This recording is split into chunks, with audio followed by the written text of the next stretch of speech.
So Nas depths of the Lost Forest, a certain man lives in a castle-ruined desert, and he is one of those sorcerers that people fear and hate so much, and his name is Zagan. But at the moment he is in the middle of a dilemma, and then the servant girl who was in front, he draws his master's attention asking if he can ask him a question, and when Zagan allows it she asks how he is going to end his life. So Zagan thinks to himself that this is ridiculous because who told her that he was going to end his life? Besides, what he really wants to know is how to interact with the girl you like and in moral terms. Another little romance that's too delicious for us. I'm bringing this one. I haven't seen much of this manga, but I've read the first chapters. I can say that little novel that you'll really like, just like that other one last season. If you haven't seen it, go take a look. I'm sure you'll like this one if you want the part 2. Leave a like, subscribe. Let's go towards 50,000 subscribers. And thank you very much to everyone who has given this moral to the channel so far. You are incredible and are helping the channel a lot. So without further ado, let's enjoy this cute romance that I'm sure you like. So it is said that the story starts the morning before. So a girl was with her guard when he starts attacking her. Then she thinks it's strange and slaps him in the face, revealing that it wasn't Myers, and he wasn't happy about going after her. Girl, he pulls out a knife, opening her dress, and then while she's cowering, he says he doesn't want to disappoint her, but it's not the kind of attack she's thinking of, and he says the face of a living virgin makes a tremendous catalyst, and she soon realizes that he is a sorcerer, and he asks her not to die so soon, holding the girl's hand. When she starts to scream, he tells her not to despair because when he has her face he will treat her body very well. But then someone comes and holds the head of the man, so the sorcerer asks who is that man, but he returns the question saying that when someone screams in your backyard you come to know who it is outside, that he was trying to get some sleep, but thanks to him that is not happening. So the sorcerer notices that this man is also a sorcerer and drops his knife, saying that if he lets him go he will share his research with him, but the angry man says that he is not interested in his research if they demand the murder of other people, and then he simply snaps the man's head with his own hand and a ton of blood falls on the girl, so she ends up fainting from the fright. And when he realizes what he did, he soon realizes that he messed up, so looking at her situation and how she is, it will definitely go generate a beautiful trauma when she wakes up, and so he uses his temporal return magic, fixing her clothes and putting all the blood on that sorcerer, but he remains dead. And while he thinks about putting the girl in the same place so that she thinks everything was in a dream, he sees a pendant on her necklace and realizes that Aquila is a cross, noting that the girl must be from the church, and they are the self-proclaimed apostle of the gods, enemy of the sorcerers, and he thinks that although he saved her she will probably blame him for everything that happened, so he simply says that it doesn't matter, he will leave him on some road and hope that someone finds the girl. But when he uses his teleportation circle he notices that someone is blocking his magic. He says that that is his territory with several protective barriers so no one should interfere with him, but when he notices someone coming he sees that it's Barbados and asks the guy not to interfere with his magic like that. So I immediately ask what's going on there, and Zagan says he just punished a criminal, but Barbados tells him that he is being hypocritical. After all, they are also evildoers, and he says that they are sorcerers and only respect his desire for power. He says that other people's lives and possessions are there for them to use if they want, and he implies that this is what it means to be a sorcerer. So he notices the girl there saying that she has a good amount of man and asks if Zagan is going to sacrifice her, but he says that sacrifices aren't really his type and simply teleports her girl, and Barbados says that this is a waste because if he didn't want to he should have left her to him. So Zagan says he will go back to sleep after all he was looking at grimoires until very late last night, but Barbados starts to complain. After all, he almost never comes visit him, and he says he just a rush of adrenaline in the brain would end all that sleep, but Zagan says that it's things like that that ended up leaving him this way, and Barbados says that body manipulation is basic sorcery and that's what allows them to live very long lives, but even without knowing what, because this has a limit of 1,000 years. But he changes the subject saying that he has very interesting news, and Barbados says that one of the archdemons Marcosia died, and Zagan says that the title of Mao gives him a impressive amount of magic, so that with it you gain authority to command lower rank sorcerers, and basically they are outie of sorcery, and this Mao Marcosa ended up dying after almost a millennium of life, and Barbados starts to pique his curiosity, and Zagan tells him to go quickly straight to the point. He says that there will be a big auction in the territory of Marcosa with all the items that he collected during his life, so obviously there would be things that would interest even them, and among these things there will be a legacy of Mao, and this certainly activates their curiosity. But Zagan soon notices that Barbados just went to him to borrow money. He says that he could actually buy the legacy for himself instead of lending it, but Barbados says that it would be unfair. After all, he was the one who brought him the news, and when he sees some girls he says he could even introduce Zagan to some of them, and Zagan says he's even interested in that, but in his eyes they seem like they're going to bring more problems than good things for him, and they can't see the movements. From the guards they notice that they are quite agitated, and Barbados says that some idiot out there is kidnapping young boys to experiment with sacrifices, and Zagan says that they are basically picking a fight with the church. He even assumes that they're trying to summon the devil, but he thinks that this is something straight out of a fantasy story, so Barbados says that Zagan must be one of the suspects behind these kidnappings, but he says that sacrificial magic really isn't practical at all, and if it got to that point things would be really bad, and Barbados says that it would really be like that, and says that he doesn't even have that many friends to help him with an undertaking like that. And when I get there at the place they notice some renowned people there. He notices that all the people there TM according to the names that are something like titles for sorcerers, and Zagan soon asks if they are strong, and Barbados says yes because they are candidates to become the 13th Mao. Now that Marcos is gone, so Zagan asks who makes this connection between the next candidates, and Barbados says that the remaining 12 talk about it. Then the sorcerers with second names start to look at them, noticing that they are there too, and even say that Zagan is a candidate for the 13th Mao even without without having achievements or titles, so they start to present the first merchandise saying that it was already in Marcos's possession, but as he ended up passing away he was unable to complete his contract. And then they immediately think that Marcos would use that as a catalyst, and when taking the girl's blindfold he reveals that she is a member of the legendary race from the distant Holy Land Norden, basically an elf, so Zagan is moved by this, and the presenter continues trying to sell his fish, saying that elves are closer to the gods, spirits of nature than humans, and he also pays attention to the white hair nature of hers, which makes her an even rarer elf, and he also talks about her magical properties, and besides that she could serve as a love slave, he says that to begin with they will bid 10,000, but Zagan raises his voice, announcing 1 million golds in her, and everyone goes crazy with this Barbados until he tries to stop him, but Zagan starts to ask what is that feeling in his chest. He saw the elf with a boost, now she's cute, so he starts to think that she is very adorable, but he doesn't know if that is the right word he should use. He wants to see her smiling, and he also wants to touch her. He whispers that it's like he found something he's always been looking for, and Barbados asks what kind of sorcery he's going to use her for, but Zagan looks at him indicating that he's not going to use it in witchcraft, and then he goes down to her and starts asking himself how he should talk to the girl, and the auction advertiser starts talking to him, and Zagan asks what that collar is, and he says that's what that is for she doesn't run away because it's very likely that she'll run as soon as she's freed, and he asks her if she's involved in some kind of witchcraft, but he says no because no witchcraft has been shown to be effective on the girl. He says he believes in the seller and thinks to himself that I would like to hear her voice but speak in loud voice that can't wait to hear the sweet sound she makes, and obviously that gets really bad. So we go back to his castle in that situation where he doesn't know what to say to her, and he thinks he should have asked Barbados for some tips, and even he begins to rehearse in his mind what could he say, saying that the sky is very beautiful, but that is certainly not something that can be said in this situation. As you can see, the weather is horrible, so he starts to theorize other questions, but his castle, it's rubbish, and that place is not pleasant at all. He wonders why he didn't clean it before taking her, but while he is having a little luck the girl talks to him, asking if she can ask him a question. Then he notices that she has a sweet voice with a bell rings, then she asks him how she will die, and says that if she knows in advance she will be able to prepare herself, but he says he won't kill her because he needs her alive, and she thinks he is talking about torturing her there with those weird things that are there. However, he thinks to himself that those things are only there because he was too lazy to clean it. After all, it belonged to the previous owner, and so he sits down and decides to introduce himself to her, saying that he is not interested in any type of torture. He starts to get stuck on her name, but she realizes this and introduces herself as Nephilia, so he's still a little shy. He asks her what her last name is, and she says she doesn't have one, and if he finds it unpleasant he can call her Neph, and instead knowing her nickname he starts drooling over her girl again and asks her if it's common for elves to not have a family name, but she says no. What happens is that she's a cursed child, so she questions him why he's asking her this, but he says it's not for nothing, so she gets up and tells him not to worry. After all, she still has her chastity, and being face to goal he gets all nervous. She says she thought he was worried about her value for topics with his experiments, but he tells her not to understand him bad. After all, he's not interested in doing experiments on her, so she asks him why he bought it for her, and there was silence in the room, and Zagan just tells her with an angry face that she doesn't need to know, but inside he keeps asking himself why he's acting like this. It's Tsundere, he just can, but he thinks he can't say that he fell in love with her and spent a fortune on the girl just because that would make him look like a pervert, and he says that if he's going to live with her, her look will end up killing her, and when it sinks in that he's going to live with her, he almost freaks out but says that the powerful sorcerer should always maintain his composure, so he gets up and walks towards her, saying that for now he will provide her with a room, and asks her to choose the room that suits her best, but she gets everything wrong, asking if he is sending her choose where she wants to die, and then he hits the same button again and says he's not going to kill her, but she says the only thing she doesn't understand is why he would have bought it if he's not going to do it, so she starts to think that she will not die no matter what purpose he has for her, and he understands what she is saying. After all, she was probably kidnapped and sold, and she was told a lot that she would be an experiment and would end up dying somehow at the hands of the wizard, and he thinks that his story is similar to his. After all, he also survived on the streets when he was a child, so he gets straight to the point with the girl, saying that he bought it because he needs her. She asks if he's talking about that. He says yes, and she goes live for him from now on, and the girl just agrees, and then he decides to take her to his room, and he asks if she has any author preferences. She says no, and he is free to tie her by the hands or the neck like he likes it, but he says again that he has no interest in torturing her, and the girl doesn't understand what he wants with this and says that she couldn't think of anything else when he talked about heights in this. They keep going up until she makes a mistake one step and almost falls, so he holds her, telling her to be more careful, so the hand that was holding hers keeps holding it, and they go to the room. However, when he opens the door, there is a guillotine inside. He quickly closes it, and the elf already says that she understands his plan, saying that he can take her head as he pleases, but he says that it is a trap for flying enemies, and so he destroys everything inside the room to clean the room for her, but the girl ends up getting scared because she has never seen sorcery as destructive as this, so when they enter the room he says she couldn't stay there because it's very sad there, but she says it's not like that at all, going out onto the balcony and watching Lou, and then he goes there and she asks if she can have that room, and he asks if she is sure, and she says yes. After all, it was a room prepared for her by her master, and with that the long coexistence between the two begins. And when trying to sleep, Zagan, you can't sleep a wink, because looking at Nephi, 100% defenseless by your side, isn't easy. However, he feels that he would not be able to do anything wrong. After all, the consequences of this would be her disapproval, and for Zagan to let her down is out of the question. And when he notices his belly growling, he decides to go eat something, and in the meantime, Neffy finally wakes up, and then Zagan goes to. She sees how the girl is, and she greets him with a good morning, and Zagan is in shock as he doesn't know how to respond to her. This fulfillment. And then he starts thinking about what answer would be most plausible in this case, but in the end, he just ignores it and says, "Who brought her food?" And during the meal, Zagan wonders about his failed behavior and deduces that he had. It's been that way his entire life. And as for Neffy, she finds it strange that he is eating the same food as her, so he wonders if the food is too simple, and Neffy says yes. After all, that type of food is only given to slaves like her, and upon hearing this, Zagan disregards this food as a meal. And looking at her, he notices that the girl is more worried than angry, as if she were looking at him with a knowing look. Pity and compassion. In this, he explains that he always ate this type of food, so Zagan never questioned whether he was eating something worthy or not, and in addition to dried meat, he has also always had the habit of eating moldy bread, as Zagan feels that there is something nostalgic in the taste of this sour bread. That said, he wonders what normal people usually eat, and then Neffy sets out to prepare a meal for them, and upon discovering that she knows how to cook, he is surprised, and besides, Zagan is also flattered to have a meal prepared by the girl he is in love with. In this, Zagan states that they will have an objective to accomplish. In this case, they will have to go shopping together, and then the two will even a carriage to catch a ride, but Zagan remembers that he doesn't have money to pay for the trip, so he decides to go walking, and on the way he realizes that he will need to find a way to reinforce his finances. After all, he barely has a single bronze coin in his entire castle, so he decides to sell the remaining torture equipment, but he soon remembers that he cannot. You will have to pay the carrier. And upon finding himself in this complicated situation, his inner society victim begins to scream, saying that he should have robbed the coachman, and when he looks at Neffy, he feels that he did the right thing, because he has no way of knowing what she would think if saw him resorting to these illegal means. From this, he deduces that closing the castle and opening a diner with her is the best idea, and in the middle of the trip, they hear a suspicious noise, and when they look back, they both notice a coachman being robbed by a group of men, to which Neffy comments about the situation, and Zagan explains that it was just a robbery carried out by a group of harmless bandits. But upon seeing an expression of despair on her face, Zagan deduces that she is remembering her kidnapping, and so he uses his magic to disperse the bandits, and when the men notice the sorcerer's presence, they become desperate. However, the leader tries to reassure everyone, and explains that a sorcerer cannot fire spells in sequence, so they decide to attack, and when one of the bandits tries to attack him with his blade, Zagan simply inhibits the attack with his blade hand, and explains that he cannot face a sorcerer just using brute force. With that said, Zagan sends the bandit away, and then a wizard allied with the bandits appears there, and claims that he will make Zagan regret having crossed his path.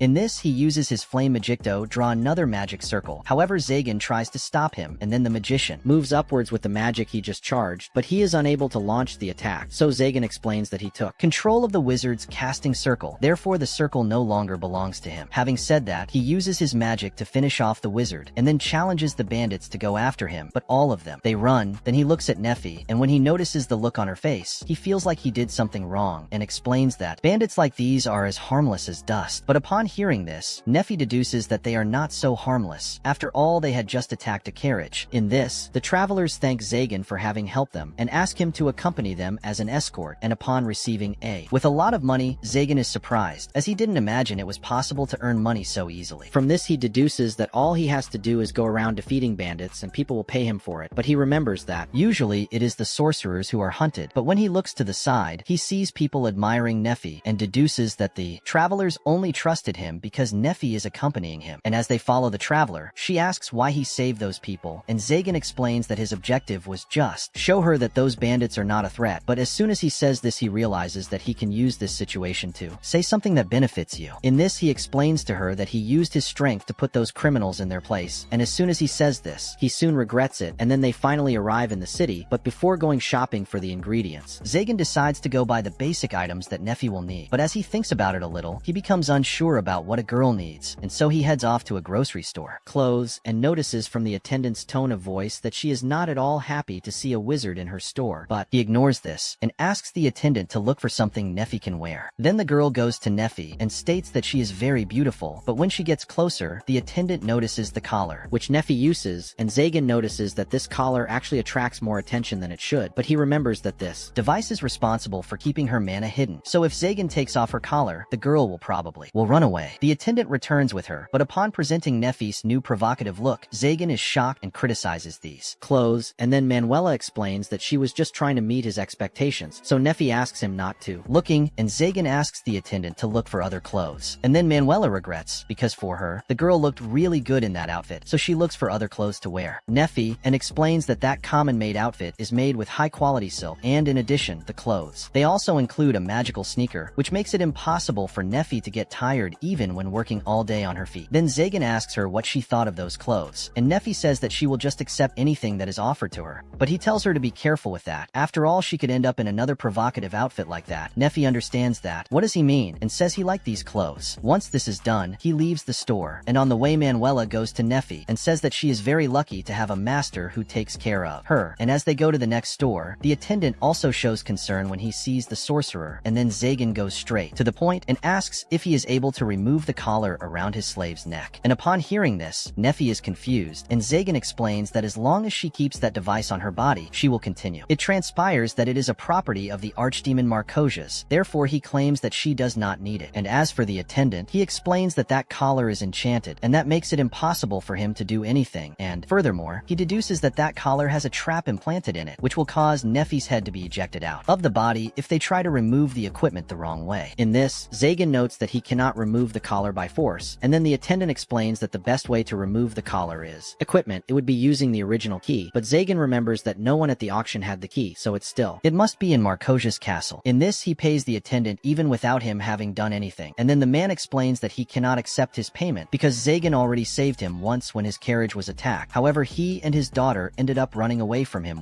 scared. So he apologizes to Zagan, who in turn claims he doesn't even remember what happened. And when leaving the store, he feels a strange sensation. After all, everyone is treating him with unusual cordiality, but he associates this with Neffy, as people should feel safer seeing him accompanied. So he leaves this matter aside and goes shopping, but when he notices the sunset approaching, Zagan deduces that it would be very cruel to put Neffy to cook after they arrived home so late, and on the way she asks if he really intends to take that collar off her, and Zagan states that this is his plan, but he makes it clear that the possibility of her running away also worries him a little. After all, the chances of this happening are enormous, as Napi has no reason to invest in a relationship with him, so he tells her that she shouldn't care too much about it now. After all, he won't be able to take her collar off anytime soon, and as soon as he says this, he begins to beat himself up, as he believes he should have said something else, and then notices that she apparently can't eat with a knife and fork, and Neffy explains that she has never eaten like that before. And upon hearing this, he finally understands why he connected with her so much when he saw her. After all, the two are the same, and so he starts teaching her how to eat with cutlery, but when trying to use the fork, she ends up missing her target and decides to grab a spoon, and Zagan asks her what she thought of it. Food, and Neffy praises the dish. And as for him, Zagan tries to use the fork to eat, but he makes the same mistake as she did, and then Napi takes the food with his hand, spoon, and is willing to give the food to his mouth, at which point Zagan is visibly embarrassed, because in addition to giving food to his mouth of it, she will serve it with the spoon she used to eat, and as she does so, she notices that he doesn't usually give her orders, and so Neffy asks to be able to serve him without having to ask first. In this, Zagan allows her, and then he feeds her mouth too. Once this is done, they leave the restaurant, and across town, a girl comments that she was saved by a wizard while hunted them, as a group of sorcerers were attacking young women in the region, and on the way back home, she was suddenly attacked by one of the angelic knights. But soon after, she discovered that this man was actually one of the face stealers she was chasing, and suddenly Zagan appears to end the threat, and she notices a lonely look on him. And in the middle of her thoughts, she is interrupted by the priest, and then she soon remembers the failure of her operation, for she lost 4 of the angelic knights that the priest had bestowed upon her. But he claims that this is not her fault, and furthermore, he reminds her that she returned after avenging her brothers. However, the priest states that this event has not yet come to an end, and he explains that after investigating the sorcerer's lair, they discovered that there is another culprit behind all this. In this case, the sorcerer Zagan. Therefore, he is the one who is engineering all these terrible kidnappings. But upon hearing this, the heroine says that there must be a mistake, but the priest reminds her that sorcerers are inherently evil, and therefore Zagan must undergo a trial, even if he is not responsible for the kidnappings. In this, she asks to be entrusted with this duty, and the priest promptly makes her available for the work and introduces us to the girl as Chastille Lilkvist, the captain of the Angelic Knights. And at the beginning of everything, Sorcerer tries to put a rune on Zagan's hand, but a lot of blood appears in the scene, so he ends up waking up from his nightmare. And the next day, Nephi prepares breakfast for his master, whereupon he asks if he has been waiting for him to wake up this whole time, and Nephi explains that he was just staring at him, and then he gets up and finally manages to do a decent greeting to her. And upon arriving at the cafeteria, Zagan is surprised by how organized Nephi left the place, and in addition, he notices that the girl prepared him a beautiful meal, and upon hearing these compliments, she starts to wag her ears, indicating that she is happy with his words. And when he sits down at the table, Zagan asks the two of them to eat together, but Nephi explains that she only prepared enough for him to eat alone. He asks if she was going to skip breakfast, and the girl says she just forgot to prepare her part. And then Zagan suggests that they share the food, but Nephi reminds him that she only prepared a chair at the table, so he gives the idea for her to sit on his lap. But as soon as he says this, he notices that he said something very suggestive, and Nephi in turn states that, "I would never do something so rude." However, Zagan remains firm in his idea, and says that she can sit on his leg, but internally he feels again badly, and believes that he shouldn't be insisting so much. But Nephi obeys him and sits on his lap, and then Zagan sends her, "Be careful not to forget to make your food next time." And during the meal, she tries to serve the food in his mouth, and Zagan notices that both the soup and the weather there are good, hot, and days after that, Nephi finds her master studying something, and then she shows interest in what he is doing, studying, and Zagan states that he is reading a witchcraft book, as usual. And upon hearing this, Nephi says she doesn't understand exactly what those drawings mean, as she is not capable of using magic. At this, Zagan is confused. After all, the girl has a much higher quality of mana than average, and to better explain what functioning of magic, Zagan explains that each of those symbols exerts certain powers, and as these designs are very mysterious, there is debate as to whether they represent the language of the gods, or be the emblem of a pact with the demons. Having said that, he makes a basic sorcery drawing called a magic circle, and this figure in question is responsible for creating lightning. And by channeling mana to the image of the circle, Zagan is able to create a weak beam. And to further increase the power of this magic, they need to add more symbols, so he does this test in practice, and then a larger radius takes over the magic circle. And so, Zagan explains that the circle is necessary, otherwise, other magicians can take your magic, and in the middle of the explanation, Nephi notes that he only added symbols to the outside of the circle, and then she asks if it's also, "You can do this on the inside of the circle." And upon hearing this very pertinent question, Zagan gives him a vague answer. After all, doing this is almost impossible, as requires a magic circle to be made within an already completed one, and in doing so, the flow of mana is interrupted, making cause spells to malfunction and go out of control. However, if the wizard and if you're able to manage your mana flow, this is something that can be done. And then, Nephi notes that it is possible to replace someone else's sorcery, and Zagan compliments her deduction, saying that this wizard in question would be safe from any witchcraft. After all, people like this are capable of feeding on all types of magical attacks. In other words, this would be the most powerful sorcerer of all time. However, Zagan makes it clear that this is just a theory. After all, if it were so easy to do this, all magicians would already have achieved such a feat, and what's more, no one studies this phenomenon with genuine seriousness. So Nephi claims that he has already been able to understand a little about the theory of witchcraft, and then she asks if she is able to use it now. In this, Zagan confirms that yes, because understanding sorcery has a direct correlation with power, and that is precisely why wizards set up tricks and traps so that this knowledge is never stolen. And then he tells her to be careful when touching anything in that room, at which point the girl starts to worry, but Zagan says he was just playing with her, as he has already changed all the traps to prevent her from triggering them accidentally. But when he takes a better look at her, he notices that the girl seems to have enjoyed that conversation about magic, because her ears, they are swaying non-stop, in which she states that this is the first time he has spoken to her so much, and Zagan in turn explains that witchcraft is his specialty, so it's natural that he doesn't stop talking when the subject comes to that. In this, the girl asks what his objective is using these incredible powers, and upon hearing this question, Zagan is left speechless. Answer, as he has never thought about it before, and then he deduces that he uses magic only to survive, as when it was small, Zagan had no money or anywhere to live, and because of that, he ended up stealing to survive. But on a certain day, he was captured by a sorcerer who wanted to use him as part of a sacrifice, but he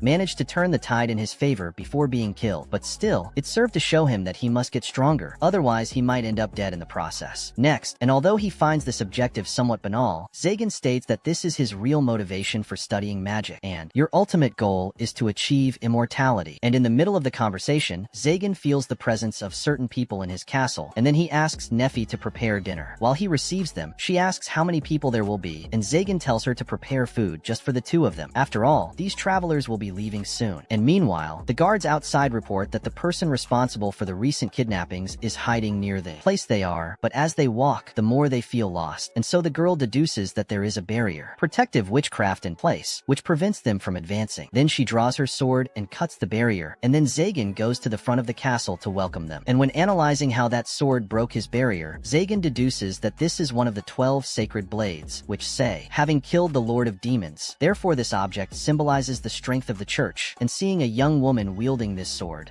leaves you a little intrigued. Then he notices the girl better, and remembers that he already let her escape safely once, because he didn't know that she was actually an angelic knight, and so he tries to end the fight as quickly as possible, as he has more important things to do. But when attacking the girl with his thunder magic, one of the tanks protects her with his shield, and Zagan notices that that shield, anointed, in fact has an impressive resistance. And as for the guards, they decide to leave the rest of the fight in the hands of the Celestial Knights. In this case, the tank tries to attack the sorcerer, but Zagan easily defeats him with just one blow, and then another knight tries to attack him, but again he is thrown to the ground, and Zagan tells Chastille to stay where she is, because if she sees upwards, he can crush the knight's head in the blink of an eye. And upon hearing this, the girl misinterprets him, and then Zagan states that he has no interest in killing them, because if they survive, they will be able to tell the terror they went through fighting the sorcerer Zagan, and spreading fear to everyone, he will be even more respected. And furthermore, he believes that starting to pile bodies around the house would scare Nephi, in which Chastille notes that he doesn't. He is willing to kill the hostage, and states that he will follow his commander's orders, killing the sorcerer Zagan. And then she destroys his magic circle with her sword, but Zagan notices that she is supporting herself almost 100%, only in the blessing of your sword. After all, it doesn't have that much strength. And then he just continues to retaliate the attack, and explains that he can't hit women so easily, especially if they appear to be the same age as Nephi. And upon hearing this, Chastille doesn't understand anything, and asks why a guy like he soiled his hands with sorcery. And Zagan responds that sorcery is not a crime, but she states that the existence of sorcery in itself is evil. After all, she makes people oppressed. In this, he reminds her that she also has an oppressive power on her side, that she uses it to subdue sorcerers weaker than her. And when refuted, Chastille decides to just attack again, and then Zagan continues his explanation and informs that there are many people who use magic just to survive. And since Chastille and the church are always after these sorcerers, he claims that she has no morals to talk about justice, and suddenly she manages to throw him away with her sword for the first time. And then Zagan notices that the girl was just holding back this whole time, so he decides that he will have to kill her. But to put this plan into action, Chastille asks them to pretend that Zagan was killed by her, as this will make the church stop chasing him. But beyond that, she suggests that he give up magic and start living like an ordinary person. But upon hearing this, Zagan is left without believe him, and then Chastille explains that he saw a look of compassion in him while Zagan fought with his knights, and besides, she wants to make it up to him for saving her the other day. In this, Zagan explains that an angelic knight can never be on the side of a sorcerer, as this is a serious crime. Therefore, Chastille is risking a lot by making him this offer. However, he feels that the right thing to do is to refuse, because if he runs away, this means that Nephi will be attacked. And speaking of the girl, she leaves the castle, and then one of the knights notices the sorcerer's ally and decides to attack her, but Zagan enters in the middle of the blow, being hit instead of her. And upon seeing his master injured, Nephi gets angry and uses a spell to trap the knight with the roots of the surrounding trees. Then Zagan stops her from killing the guy, saying that she has already done enough. And when faced with such power from the girl, the angelic knights simply flee. And as for Nephi, Zagan remembers that she had said she was incapable of using sorcery, but she claims that what she used was not sorcery. And then he says, not caring about the power she uses, as he is satisfied with Nephi the way she is. And when they talk a little more about her power, Zagan states that he had never seen it before, so he was just curious about this power. And then the girl informs that this power is known as mysticism. And upon hearing this, Zagan notices that she is talking about a power different from witchcraft, as mysticism is a miraculous power that can arise when a person wants it. In this, Nephi explains that she can only use this power because she is a cursed child, and because of this she rejects this power skill. And continuing further in her story, the girl tells about the day her village was attacked, and then the villagers asked her to protect them using her magic. But when she felt pressured, she ended stuck and couldn't help anyone, and then the invaders managed to capture her already. The rest of the village, they chose to flee the scene, but many of them ended up dead. And although the story is sad, Nephi believed that they got what they deserved. After all, everyone in the village always treats her badly because of your curse. But when she thought about the matter with a cool head, she realized that she ended up feeling the wrong emotions towards this fact, and so, because of this, she began to suppress her emotions. Nephi apologizes to Zagan, as she believes he was disappointed to hear these things from her. whatnot. However, he claims that he would have killed both the invaders and the villagers, but she still feels bad and believes that he cannot be forgiven for what he did. And then Zagan reminds her that the people in the village are dead, so she doesn't need to worry about anyone's forgiveness. More, and in addition, he encourages her to seek more power. After all, this will not make her a bad person, and in any case, he has also been called evil many times. In this, he remembers when he saved a woman from an attack by bandits, and advised the girl to be stronger so that she could better guarantee her survival. But upon hearing this, the girl simply stamped her foot, saying that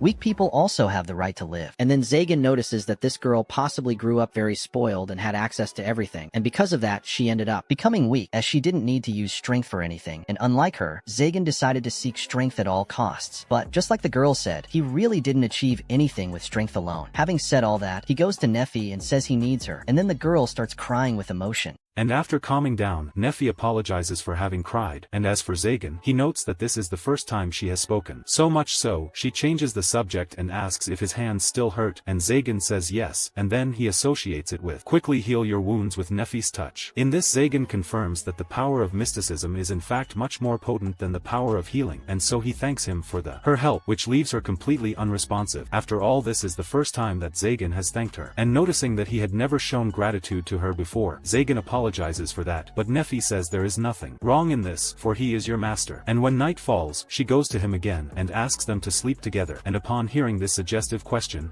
he doesn't know what to say, and asks her if she has any idea what she just said, and Nefi explains that in that castle, there is only one bed in the whole place, and since he only sleeps in one chair all the time, she thought it would be good practice to make the bed available, so he can sleep too. In this, Zagan notices that she is not trying to get physically close to him. In this case, her only intention is to let him sleep in a more comfortable place, and then he thanks her for her concern, but he decides to stay in that place, as it is there where the pillar of your barriers is, so if something happens, it is very important that it is in that room. And upon hearing this, Nefi offers his lap so that he can at least lay his head in a more comfortable place. In that, he finds himself unable to refuse such an invitation, and as he lies down on her lap, he feels a mix of embarrassment and comfort at the same time. And to complicate things even further, Zagan comes across a pair of opes, which leaves him even more embarrassed, and without knowing where to go. Look, he asks what happened to her, because he noticed that Nefi is acting differently, and she reminds him that he himself allowed her to stay there after learning about her mysticism. Therefore, she was only intending to show her gratitude to him, but Zagan states that she doesn't need to thank him at all. After all, she always did a good job. Having said that, he asks if she would be willing to learn sorcery, because from what he could see, she still doesn't have that much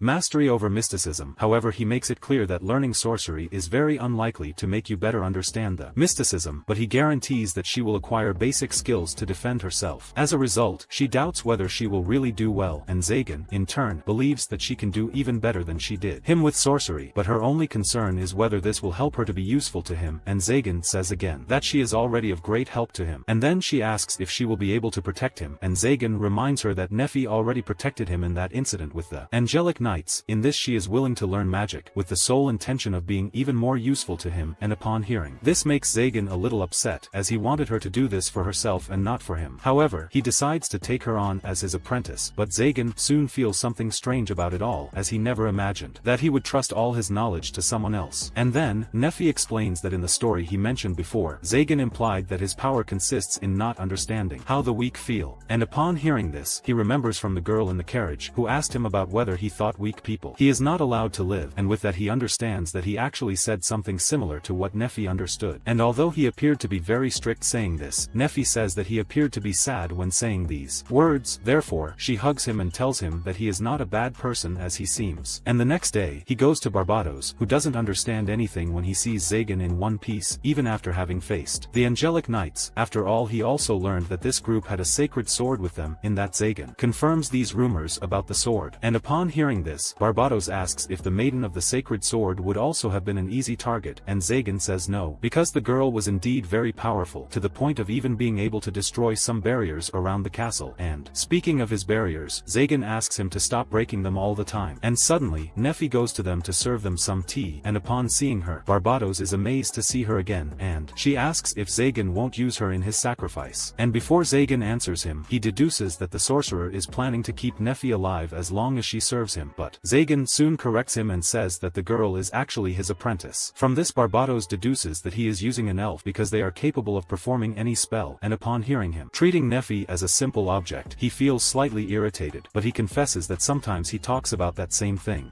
And as for Barbados, he asks if he would have expelled the angelic knights with the help of Nephi's magic, after all only. This might explain the mess outside, whereupon Barbados asks if he would be behind a seat in the archdemon, and Zagan says he is only after the key, but with the authority of an archdemon this will make less people come after Nephi. However, he understands that the chances of him being chosen are now almost non-existent, after all he has only been a sorcerer for a long time, decade, and on the other hand, there are several others who have been at this for hundreds of years, so he is no match for these sorcerers, but Zagan states that there is still hope for him to fill the next vacant position. And when praising the tea, Nephi thanks him, and Barbados asks if he would have gotten attached to this girl, and Zagan explains that he didn't. There is nothing strange about valuing your own apprentice. That being said, Zagan notes that calling her his apprentice will give him a lot of advantages, as he doesn't need to explain himself so much. And upon hearing Zagan's talk, Barbados feels that there is still something human in him. With that said, he leaves the room, and then Nephi asks if the two are friends, and Zagan categorically states that they are not, as he needs to choose his friends very carefully to avoid inconvenience. However, Nephi says that he seemed to be having fun with that guy, and upon hearing this, he is speechless, and deduces that Nephi saw something wrong. After all, he would never find Barbados' company amusing. In this, he decides to go and repair the barriers damaged by the angelic knights, but he takes Nephi to teach her a little of the fundamentals of creating circles. And from then on, Nephi starts to work hard in sorcery classes, and as for Zagan, he notices that having the company of someone is actually something liberating and more pleasant than he expected, and as they spent more time together, Nephi, he also started to become more comfortable with it to express himself. And as for mysticism, she still shows great difficulty in controlling this power, and during one of her classes, witchcraft, Zagan notes that she can use some more decent spells now. However, he goes back to thinking about the problem of her collar, and after a month has passed since the two started living together, two giant birds break the castle barrier, and when Zagan will see what is happening, one of the birds gives him a note where the 12 archdemons call him to talk. In this, he goes to the Keanoides commercial center and informs that below that city are the ruins used as a lair by the deceased archdemon, a guy called Marcosius. And upon entering the place, Zagan informs that there is the meeting point of the 12 current archdemons, which he wonders about their intentions. And moving further, he comes face to face with the archdemons, and one of them comments about Zagan still being very young. Therefore, he will be the youngest sorcerer to be chosen. And as for Zagan, he feels a lot of pressure due to the intensity of the subject's mana, at which point he asks if he is just there to serve as a target for observation, and then makes himself ready to leave. And upon hearing this mocking tone, one of the archdemons notices that Zagan actually has a lot of courage when speaking to them like that, and so he gets straight to the point, and reveals that Zagan was chosen to be the 13th archdemon. That said, he shows the ancient archdemon emblem that Marcosius left behind, and how Zagan is the chosen one for occupy one of the seats. He must be the new owner of that emblem. In this, Zagan feels an incredible amount of mana coming from that emblem, and with that he discovers that becoming a archdemon doesn't just mean receiving a title but also a great amount of power. So this explains the fact common sorcerers never stand a chance against archdemons. And after finishing everything, the archdemon notices that Zagan has a look of indifference, and then he explains that there are many other candidates better than him. In this, the archdemon states that in fact his power is insignificant, but he says that there are no sorcerers in the world capable of killing Zagan. And what's more, he was also able to kill Andres, the Cursed, who by the way is not a weak opponent. Other than that, Zagan was able to defeat this enemy at just 8 years old by learning a spell just by looking at him. And further complementing his value, Zagan was also able to understand his role at that exact moment, and that it was what made him able to construct a totally unique sorcery. And upon hearing this, Zagan notes that they already know all their secret weapons, and then one of the archdemons states that the Zagan's abilities makes any sorcerer obliged to hand over their sorcery to him. So this is a tyrannical power that suits the position of archdemon very well. And as they have high expectations for him in the future, they decided to turn him into an archdemon for now. And then Zagan reminds them that he could take everything from them too, if what they are saying is true, and when they hear this makes everyone laugh. And then a lady explains that they are able to get much more out of him than the other way around, in which one of the archdemons obliges him, informs him that he is about to enter a dark world, where both his memories and his very essence will be destroyed. And as for Zagan, he claims that he already knows all this, because from the moment he was forced to become a sorcerer, he already knew that he could no longer have an ordinary life, as the destiny of sorcerers is to become one of the archdemons or die in obscurity. However, his only concern is to end up involving Nephi in this whole mess, so he makes a certain request to the group of archdemons, and by agreeing to collaborate with Zagan, he finally agrees to become an archdemon. That done, he returns to the castle, and Nephi soon notices him a little different, and then he reveals that he has become a archdemonio, and also says that to become one of them, he took possession of the Markosia's possessions, including the key to the collar, her. And after releasing her, Zagan sends her away, because now that he is an archdemon, he no longer needs her. And when he finds himself in street and aimless, Nepi starts to think about what just happened, and deduces that her master really abandoned her. In this she begins to remember the moments she spent with him, and notices that he lied when saying that she could stay by his side. From him. While Nef is in a hell of a depression, Chest appears talking with her. Then the girl recognizes her as an angelic knight and tells her to go ahead and harvest her head or whatever she intends to do, but the girl says she won't do anything like that, so Nef starts going after her, saying that she is an angelic knight and they usually kill sorcerers. So she says that she is one's apprentice and asks what the girl is going to do, almost begging to be killed. Everyone around her starts to see the commotion and thinks that the knight is evacuating. After all, she has connections with a sorcerer, and then Nef continues asking if a knight doesn't murder everyone who has a connection with the sorcerer, and the girl says that in that way they seem to be Alquilla, but Nef says that she really is like that. In that way, a little bird attendant appears in the middle of them talking to the knight, stops this and asks if she isn't ashamed of intimidating a sweet little thing like that, and while the knight tries to defend herself, everyone starts to be against her, saying that Nef is a good girl and a good client, and they say that the girl, it's horrible, she must have been through hell, and they start completely booing the knight, who falls crying on the ground. So Nef asks them for a moment, saying that the knight didn't do anything to her, so everyone, without understanding what's happening, asks Nephi what she hears there, and the knight starts saying what she told her until she gets worried when she sees a girl who looks hurt. And already in the tavern, the knight apologizes for losing her composter, so Manuela asks if she really wasn't intimidating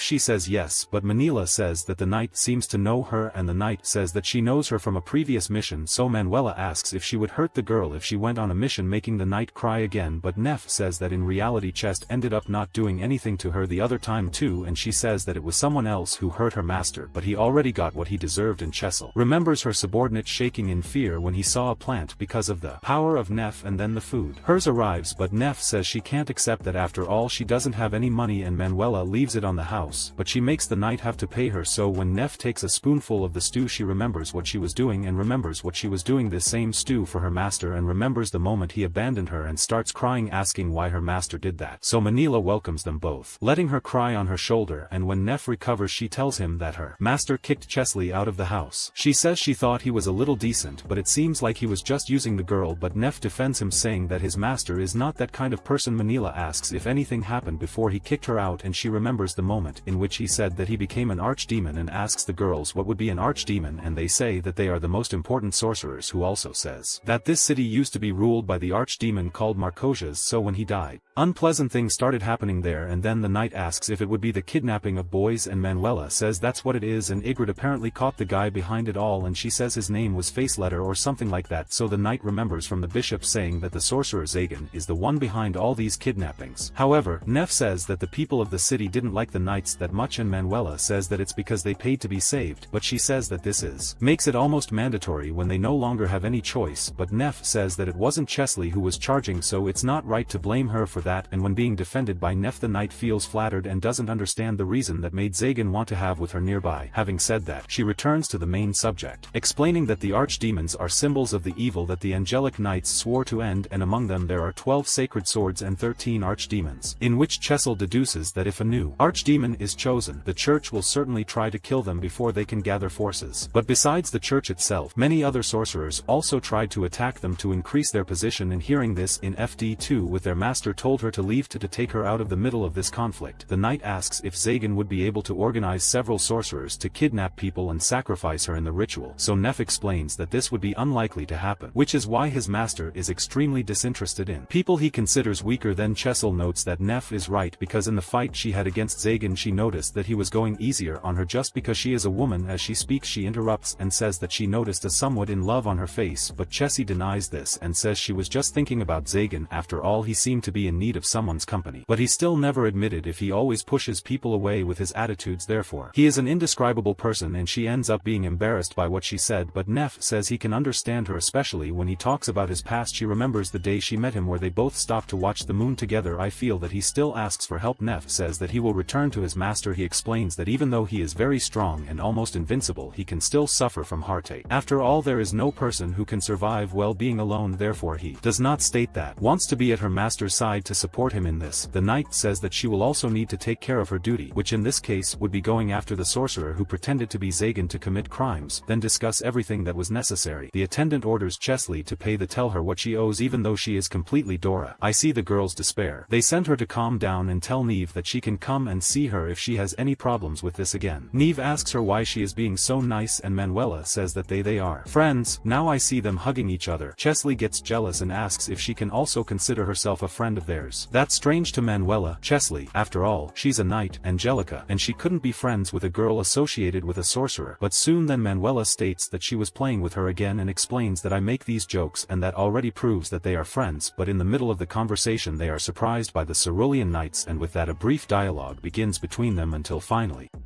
suddenly everyone is taken through black magic from a guy who calls himself Zagan. He manages to capture Chesley and says that they should go to his castle if they want her back. Alongside Neff, he begins to think more about her, but deduces that things are better this way because the less connection she has with him, the less risk she runs, and besides, Zagan states that she will be able to have a very adult life. Comfortable in that HS because the people of this land really like her, so he turns to leave, but the knights hold him back and ask him to at least spare Chesley as she was in favor of his innocence in the kidnapping incident, and besides that he states that she was willing to do everything to find the real culprit behind it all. Therefore, the knight asks him to let Chesley go, but upon hearing this, Zagan doesn't understand him and suddenly Manuela shows up there too and starts to argue with the three knights, saying that Zagan is not to blame for Chesley and Nephi's recent incident, and when he finds out about this Zagan starts to get worried because if he goes after her it will only reinforce the connection they have with each other and consequently the church will persecute her forever, and when she sees him standing there doing nothing Manuela hurries and explains that Neff is thinking about returning to him shortly before being kidnapped. Then she mistakes his caution for a lack of consideration and asks if he doesn't care about Neff's feelings. Then Zagan starts to feeling those words hurting him deeply because even though he said those horrible words to her, I still intended to go back to him so I could think a little more. He thanks Manuel and says he already knows what he should do. And besides, he says that Manuela is right in saying that sorcerers are trash who only care about themselves. After all the people around him are treated simply as tools that can be discarded and exchanged at any time, and like a good selfish sorcerer, Zagan states that Neff belongs to him and that's why he will try to eliminate anyone who touches her, even if it means using all his authority and power as an archdemon. So he calls Manuela to join in his search for Neff and she accepts right away because now the two are friends, but the knights ask him to go together, so Manuel informs that Neff and Chesley were taken by a black mist to an unknown place, but Zagan are calm and states that he already knows who is responsible for these rapids. Meanwhile Neff wakes up in a strange place and when looking at her arm she notices that she is stuck with a collar that sells her mana, which is the opposite of the previous collar. These are not that complex, however Neff can't free herself from them. She tries to use mysticism but it doesn't work either right because there is not enough element of nature in the place for her to use them. Then suddenly Barbados reveals that he is responsible for all that. In this Neff he doesn't understand what is happening. After all she thought that he or his master were friends, but or see this Barbados remembers that friendship between sorcerers is basically idiocy in that he asks if she has ever heard of Andres or the Cursed, and in this case he is the first sorcerer killed by Zagan, and Barbados states that this made him angry because he was the one who should have killed Andres, and other than that Barbados states that both the castle, the money, and Zagan's knowledge were supposed to have been his, and as a way of getting revenge Barbados started turning Andres against him. However this ended up not working out so well as his henchmen left a lot of laughter in the path, and those who they tried to go head to head with Zagan, they ended up getting beaten up. And here's all this. Chesley notes that the person responsible for the kidnappings all this time was Barbados, so she starts to get angry with Sorcerer and asks if he really committed these terrible acts just to frame Zagan for this. Barbados explains that whoever invented the sacrifice was actually a face stealer, and other than that they still need the means to perform an even more important ritual that will demonstrate to the 12 archdemons that he is joining to them. However, for him to be able to achieve his objective without Piles Barbados, he needs to ensure that Zagan is out of the game, and Neff will be the ideal sacrifice as he believes that her mana will be enough to open the portal. But upon hearing this, Neff states that his plan has no way of working. After all, his master has already given him the position of archdemon. I find out about this and Barbados is in shock, but he has the idea of taking the title of Zagan by force, so he takes the snow to use it as a sacrifice, so Chesley asks to be used instead of her friend, but Barbados tells her not to be in such a hurry because her turn will come. And as for the ritual he is going to do now, Barbados says that he will need better tools, and he doesn't remember that he spent his whole life being called that way. However, she notices that unlike anything else, her master never called her that, and then she starts to resist the ritual to return to Zagan. When I see him trying to pull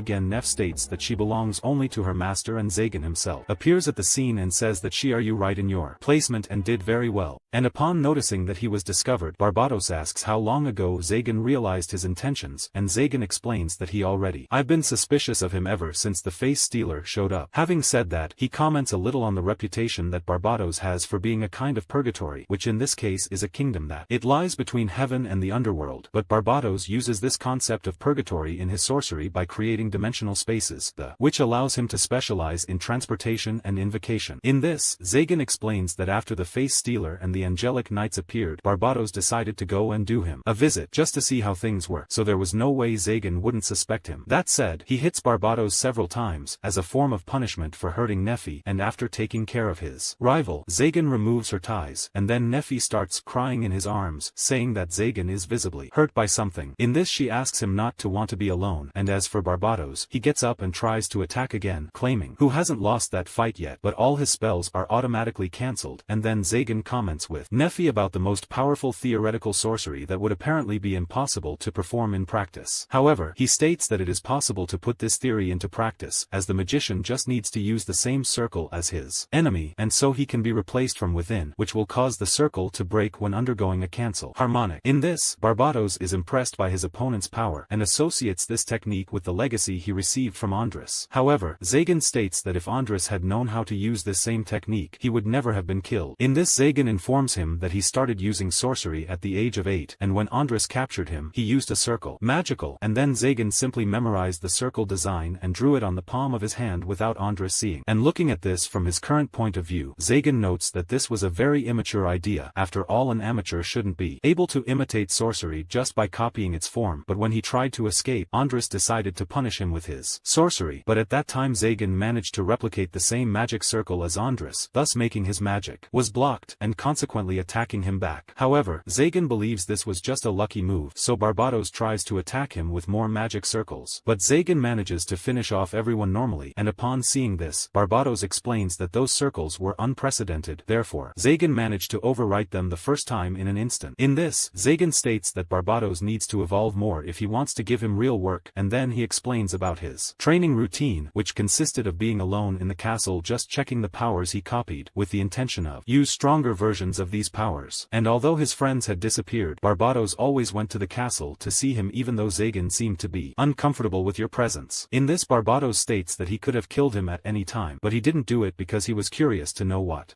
Zagan was doing. In this, Zagan shows the conversion he made of all the magic circles he opened, and upon seeing this, Barbados feels that he had his sorcery devoured by his rival, and Zagan in turn explains that a candidate for Archdemon sees no problem to do things like that. And speaking of which, Zagan says he got the nickname Sorcerer Killer after receiving the title of Archdemon. That being said, he strikes Barbados with his own sorcery, and when he fell to the ground bleeding and all destroyed, Barbados notes that he has already had all his defensive sorceries devoured, and in addition, furthermore, Barbados feels that he wouldn't be able to defeat Zagan even if he were an Archdemon too, and so he stands up little by little and says he gives up. At that, Zagan continues walking towards him, and Barbados promises that he will never appear in front of him again, and besides, he calls him a friend, but Zagan states that a sorcerer can never conceive of something like that, so he punches him in the face side of Barbados's face, but asks him not to be so scared, after all he's just joking. Whereupon Barbados asks what he is doing, and Zagan explains that he could even kill him, but that would end his good drinks. After all, he doesn't have a good eye for alcoholic drinks. And upon noticing his enemy showing him mercy, Barbados states that if Zagan allows him to live, he will return to kill him without a shadow of a doubt, to which Zagan says he doesn't mind as long as he always pays for the drinks. And upon hearing this, Barbados asks what a sorcerer wins by leaving his enemy alive, and Zagan in turn says that it is ridiculous for an archdemon to be trapped in outdated traditions, therefore he will do whatever he wants. And furthermore, Zagan states that he will take control of that world, so that Neffy can live in it without any restrictions. And as for Barbados, Zagan says again that he doesn't intend to kill him, unless he gets very strong and makes him change his mind by force. And suddenly the magic circle starts to shake. Then Zagan asks if Barbados still intends to face him, but he says, which has nothing to do with this strange reaction of the magic circle, and so Zagan deduces that he may have interfered with the circle accidentally by punching the ground, and when he notices things starting to fall apart, he asks Neffy to flee the scene. And then, a large increase in mana occurs from within the magic circle, leaving Zagan without understanding anything, in which he asks what Barbados intended to do there, and he reveals that he was thinking about summoning a real demon. demon, and then, Zagan explains that demons are beings that apparently existed in that world in ancient times. However, there is no proof that they actually lived in that world, but there are theories that the symbols used in the witchcraft and church are transmitted to mortals by gods or demons. And taking this into consideration, Zagan is surprised to see that Barbados was able to summon one of these creatures. However, how he was unable to offer a sacrifice to the monster. The invocation ended up being imperfect, but still Zagan freezes in front of the creature and says that the tension there is greater than when he was in front of the archives. After all, for a human it will always be difficult to compare themselves to a demon or a type of deity, so Zagan feels that this will be his end definitively, but instead of attacking him the demon kneels and says he is under his orders. In this, Zagan remembers the archdemon symbol he received, and is left in doubt about what exactly he inherited from the archdemons. But leaving that matter aside, he just asks the demon to leave and states that that place is not for him. In that, the demon starts to leave somewhere, and Zagan deduces that he is going to the place where demons usually live. And after the creature finally disappears, the magic circle is undone, but the cave begins to crack quickly, demonstrating that it is about to collapse completely. So Zagan collects Nephi and the other girls and leaves for the beginning of the cave. And then, the knights appear there calling for the Chastile, and as they leave the cave, one of the knights makes it clear to the defender who is not cooperating with a sorcerer. In this case, they are just cooperating for the good of Chastile and the people. Having said that, the knights decide to continue on their way, and then Zagan asks if Barbados still intends to continue fighting, and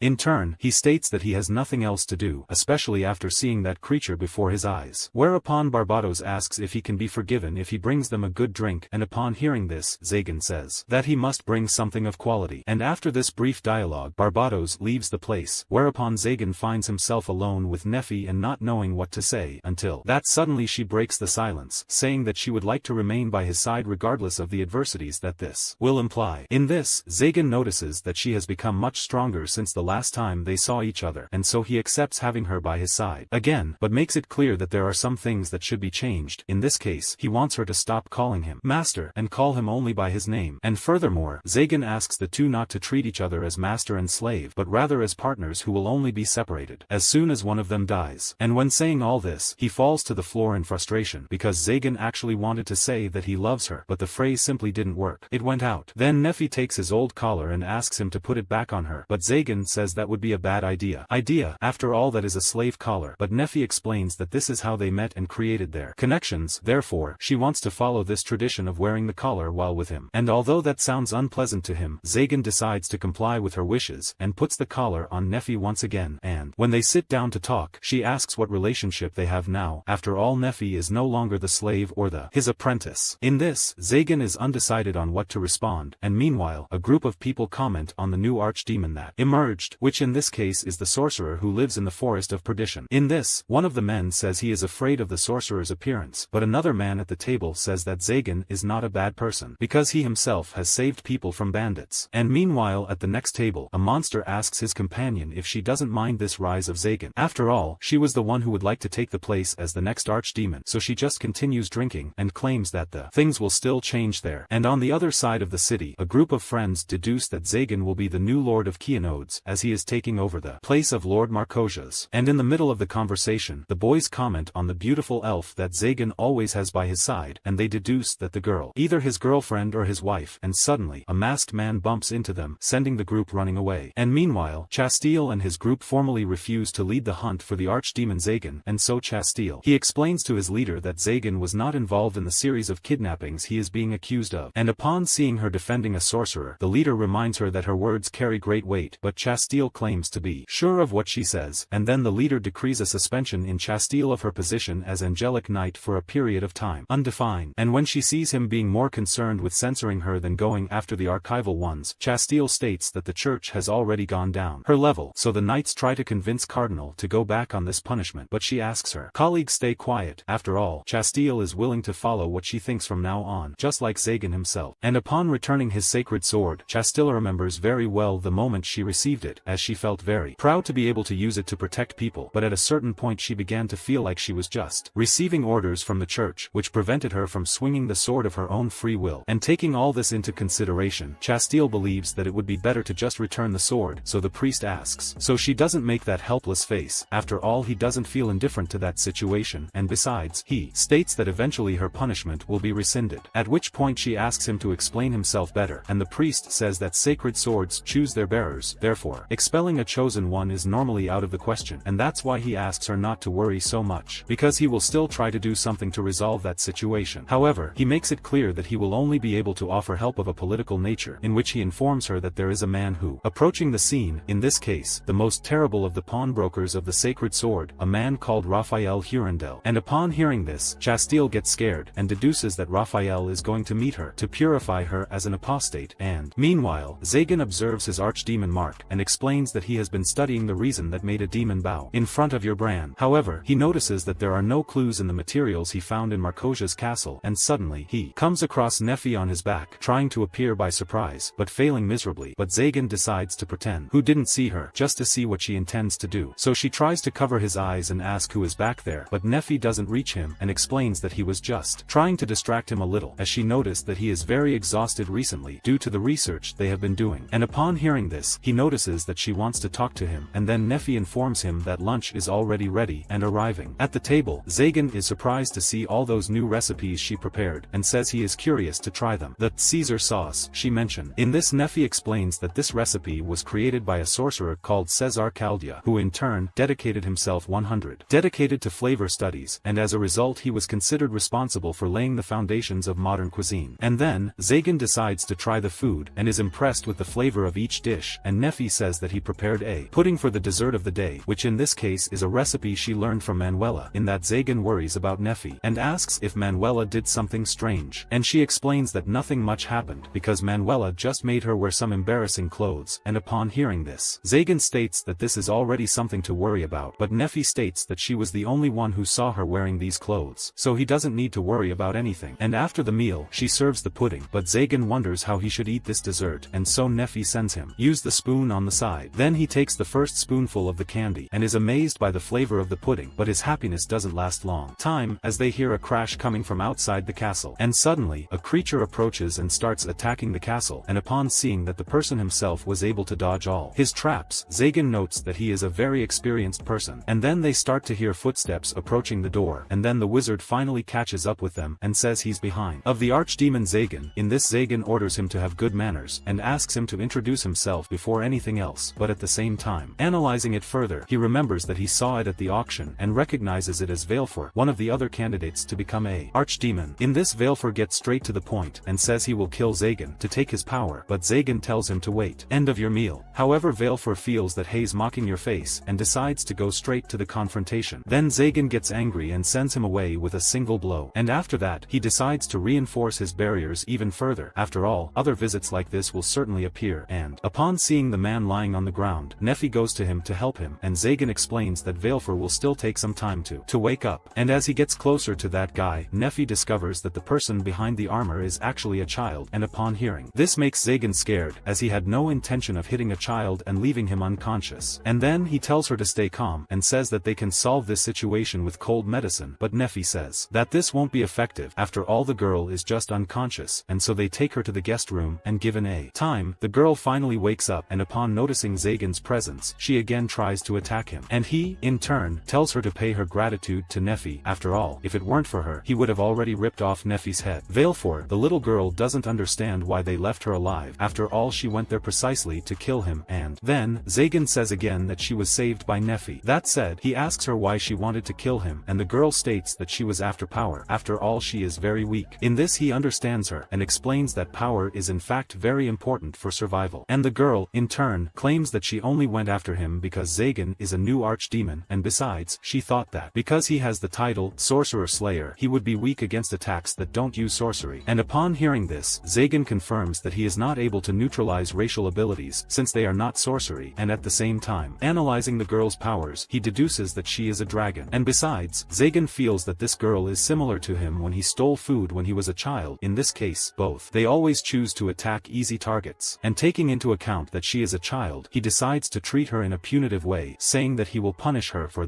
her actions. In this case, she will have to help Nephi with his household chores for a week, so he can take the opportunity to teach her more about what she can and cannot do. And although morality isn't really his thing, Zagan believes he can put it back on track even though the girl is a villain. And if she makes the same mistake after being taught, he states that it will no longer be her fault. And as for the girl, she looks at him with a frightened face, and asks if he will devour her, and Zagan becomes indignant at the vision that the girl has about him, because even though he is evil, he would never devour a child. In which the girl explains that humans believe that by eating dragon meat, they will become stronger, and then Zagan comments on some legends, and one of them says that by bathing in dragon blood a person actually becomes immortal, and when by eating dragon meat, one obtains infinite mana. And in addition, there are those who mix dragon bones with elixirs to make a medicine capable of curing any disease. Having said that, Zagan states that these legends have been spread for a long time, and that is why the girl chose to hide her real identity. And then, he reassures her, saying that he would never eat her, and when remembering the difficulties he had with food, he remembers to give the child something to eat, and asks Neffy to get what's left of lunch. And when delivering the food to the girl, he explains that he is just doing charity for her, as this is something that the most strong people usually do to weaker ones. In this, the girl gets stressed about being demoted, and tries to throw the food away, but Zagan stops her, saying he hates it. People who waste food, and waste irritates him even more when it's food made by Neffy. And when intimidated by his words, the girl decides to eat the food quickly, and soon notices that the food is very well. Zagan explains that it was Neffy who did it, so it couldn't be bad anyway. And after resolving everything there, he decides go back to his studies in the library, and tells the girl to help Neffy with what she needs it, but the girl asks if he really trusts her that much. After all, she could easily attack Neffy, or escape from the castle. In this, Zagan reminds her that he knows that she hides her real identity, so she would only lose if she did something type, and what's more, he claims that Neffy is much stronger than her, and therefore would have no difficulty in defeating her. However, when leaving them alone, Zagan remains worried, and keeps spying on them from afar to see if everything will really be okay. In that case, Valefor praises Neffy Soup again, who in turn thanks her, and says that the girl can use anything that is available in the room she is sleeping in now. And in the middle of the conversation, the girl asks Neffy to just call her for, and Neffy accepts her request, and then he asks her if she's afraid of Zagan, and she says she doesn't like him, because besides him not being her type, she's also no match for him. Neffy asks what she intends to do from now on, and Neffy says she doesn't know yet. After all, she is very weak to try to attack one of the other archdemons, and meanwhile, Zagan continues to eavesdrop on their conversation from afar, and it's strange that there is a dragon child in a place of humans and acting like a sorceress. In this case, she asks why Neffy obeys Zagan, and she explains that she was bought by him as a slave, but she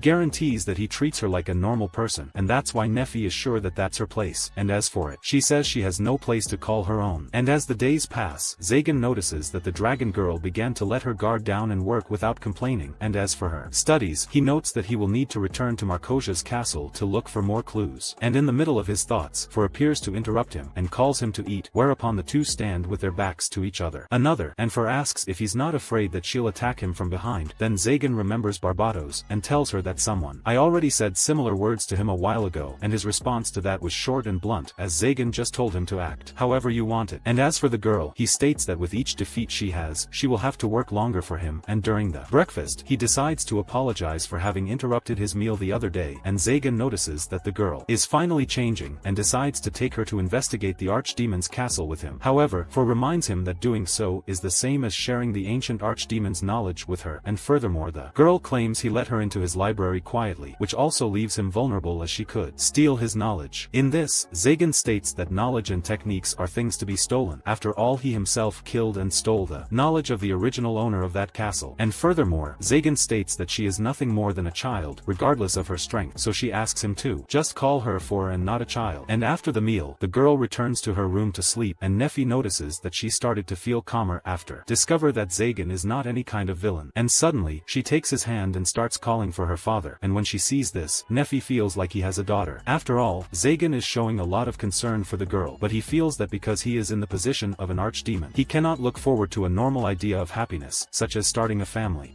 And at the beginning of the EP, a girl introduces herself as Valefor, and says she was confined a week ago for an archdemon, so she goes to her desk and takes the notebook to remember what already wrote. And then, she explains that she usually takes care of cleaning the house, making food and washing clothes together with her roommate, Neffy. And although the work is very tiring, Valefor does not feel that it is suffering. After all, she is always praised after doing a good job. In this, she wonders a little about the relationship between Neffy and Zagan, and notices that Neffy always goes to him every morning, and by staring at him for a while, she begins her work for the day. And in one day, Valefor decides to spy on her to see what exactly Neffy is doing. And in that, the girl discovers that Neffy just observes him from different angles, and then his ears begin to move subtly. In this, Valefor writes down everything she sees even though she doesn't understand anything. And as for the archdemon Zagan, she notes that he spends all day in his library reading witchcraft books, and also teaches a little sorcery summary for Nephi, who is your apprentice. And during his analyses, Valefor notices something strange. In this case, Nephi usually sits on the Zagan's lap randomly, and then he starts stroking her head several times, which apparently makes Nephi a little anxious, but she doesn't react. And suddenly, Valefor ends up knocking over some books, catching their attention, which is why she asks if she saw something she shouldn't have, but when she sees their reaction, she realizes that she didn't do something worthy of punishment. And upon returning to her room, Valefor remembers that the next day she will leave for the old Archdemon's castle, and the next day, they stop by Manuela's store before continuing their journey, and when she notices Valefor, Manuela hugs her and asks Zagan to give the child to her. However, he scolds her and leaves the store immediately, saying that it is very tiring to go through there, but he still believes he was right to wear Valefor with other clothes. After all, she can't walk around in that armor. And upon noticing the girl, Nephi notices that Valefor apparently really liked the new clothes, so she thanks him and takes Zagan and Nephi's hands, as if they were her parents. And upon finding himself in this situation, Zagan feels a certain heat in his chest, very similar to the heat that he feels it when he is with Nephi, but there is a difference in the two. In this, Zagan deduces that he is just feeling his protective instinct emerging, but he states that developing this type of feeling is ridiculous, and meanwhile, Chastile notes, who will not be able to wear any anointed armor because she has returned her sacred sword. However, she states that her withdrawal certainly caused a major delay in the hunt for the new Archdemon, and although she helped him, Chastile believes he will never thank her. That's why she finds it strange why she wanted to help him anyway. But as she thinks a little, she feels like she would just like to see Nephi and Zagan being happy and living in peace, and consequently being able to create a family. But beyond that, Chastile feels a huge desire for them to remember her, even if it is only a few times. And while walking through the city, she ends up coming across Zagan and Nephi right in front of you. So she gets scared when she sees Valefor, as she mistakes the girl for their daughter. But Zagan is all red and says that he hasn't had any children with Nephi yet, and besides, he wonders about who that girl in front of you would be. At this, she is completely disappointed to notice that he forgot about her, and then Nephi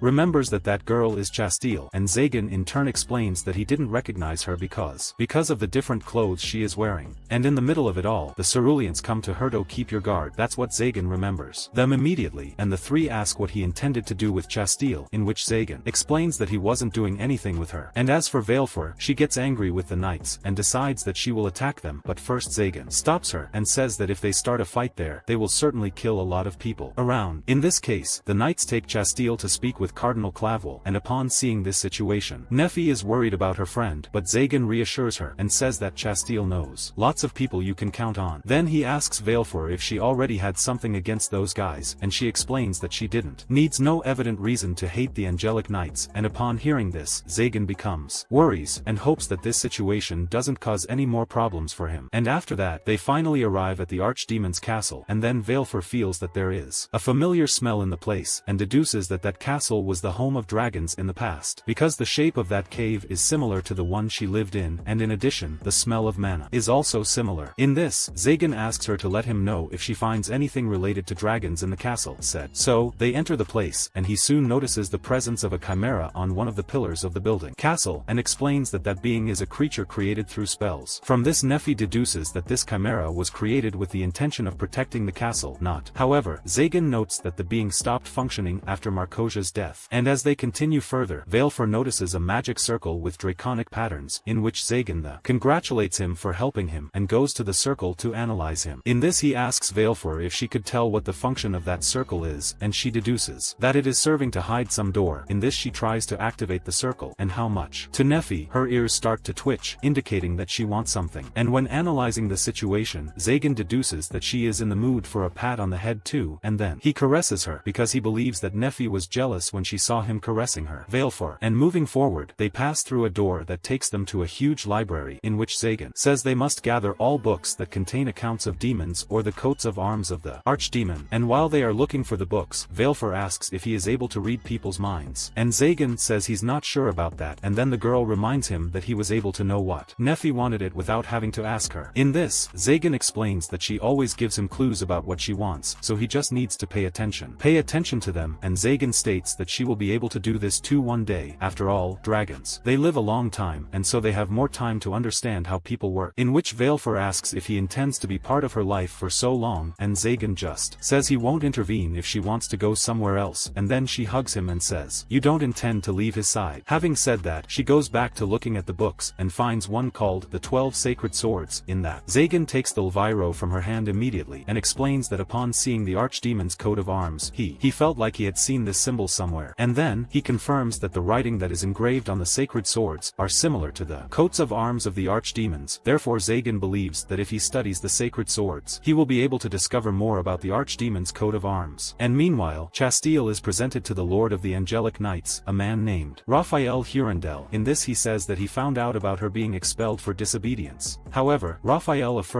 being able to see a good expression on her face. However, he asks how many sorcerers she has killed, and then Chastille gives him a somewhat awkward answer, more acidic, saying that she doesn't like to boast about the number of lives she takes. Then the knights behind her begin to tremble with fear and explain that she must take more. Be careful, after all they are not able to protect you from everything. And as for Raphael, he just laughs at the whole situation and says that no one speaks to him thus, therefore he asserts that she will die with some honor. But upon hearing this, the knights stood in front of her to protect her, and then Clavel appears there and asks him about what he is doing with his knights. And then Raphael says that they have nothing to talk about, but Clavel reminds him that those are his knights, therefore he has a duty to protect them. Then Raphael leaves this silly discussion aside and asks if Clavel confiscated the sacred sword of the girl, and then the priest asks what he intends to do when he obtains this information. And Raphael explains that sacred swords choose their wielders, and while the person chosen one is still alive, the sword cannot be used by anyone else, and therefore he decides that the best thing to do is to cut off her head. And furthermore, Raphael claims that Clavel is not in a position to dictate what he should or should not do with his sacred sword, in which Chastille says that he is exaggerating in his words, and explains that they should not use their swords based on their own whims. After all that, it will make them not so different from bandits. And when he sees her being harsh with him again, Raphael challenges her to a fight, but first he asks for Clavel to return her sacred sword so that they can both fight properly armed, at which he hands over her sword but says he's not sure if he's doing the right thing because he feels like he is handing her over to death, but he feels that she will find a way to pass for this challenge. Then Chastille begins to understand what is happening and feels that Raphael only did that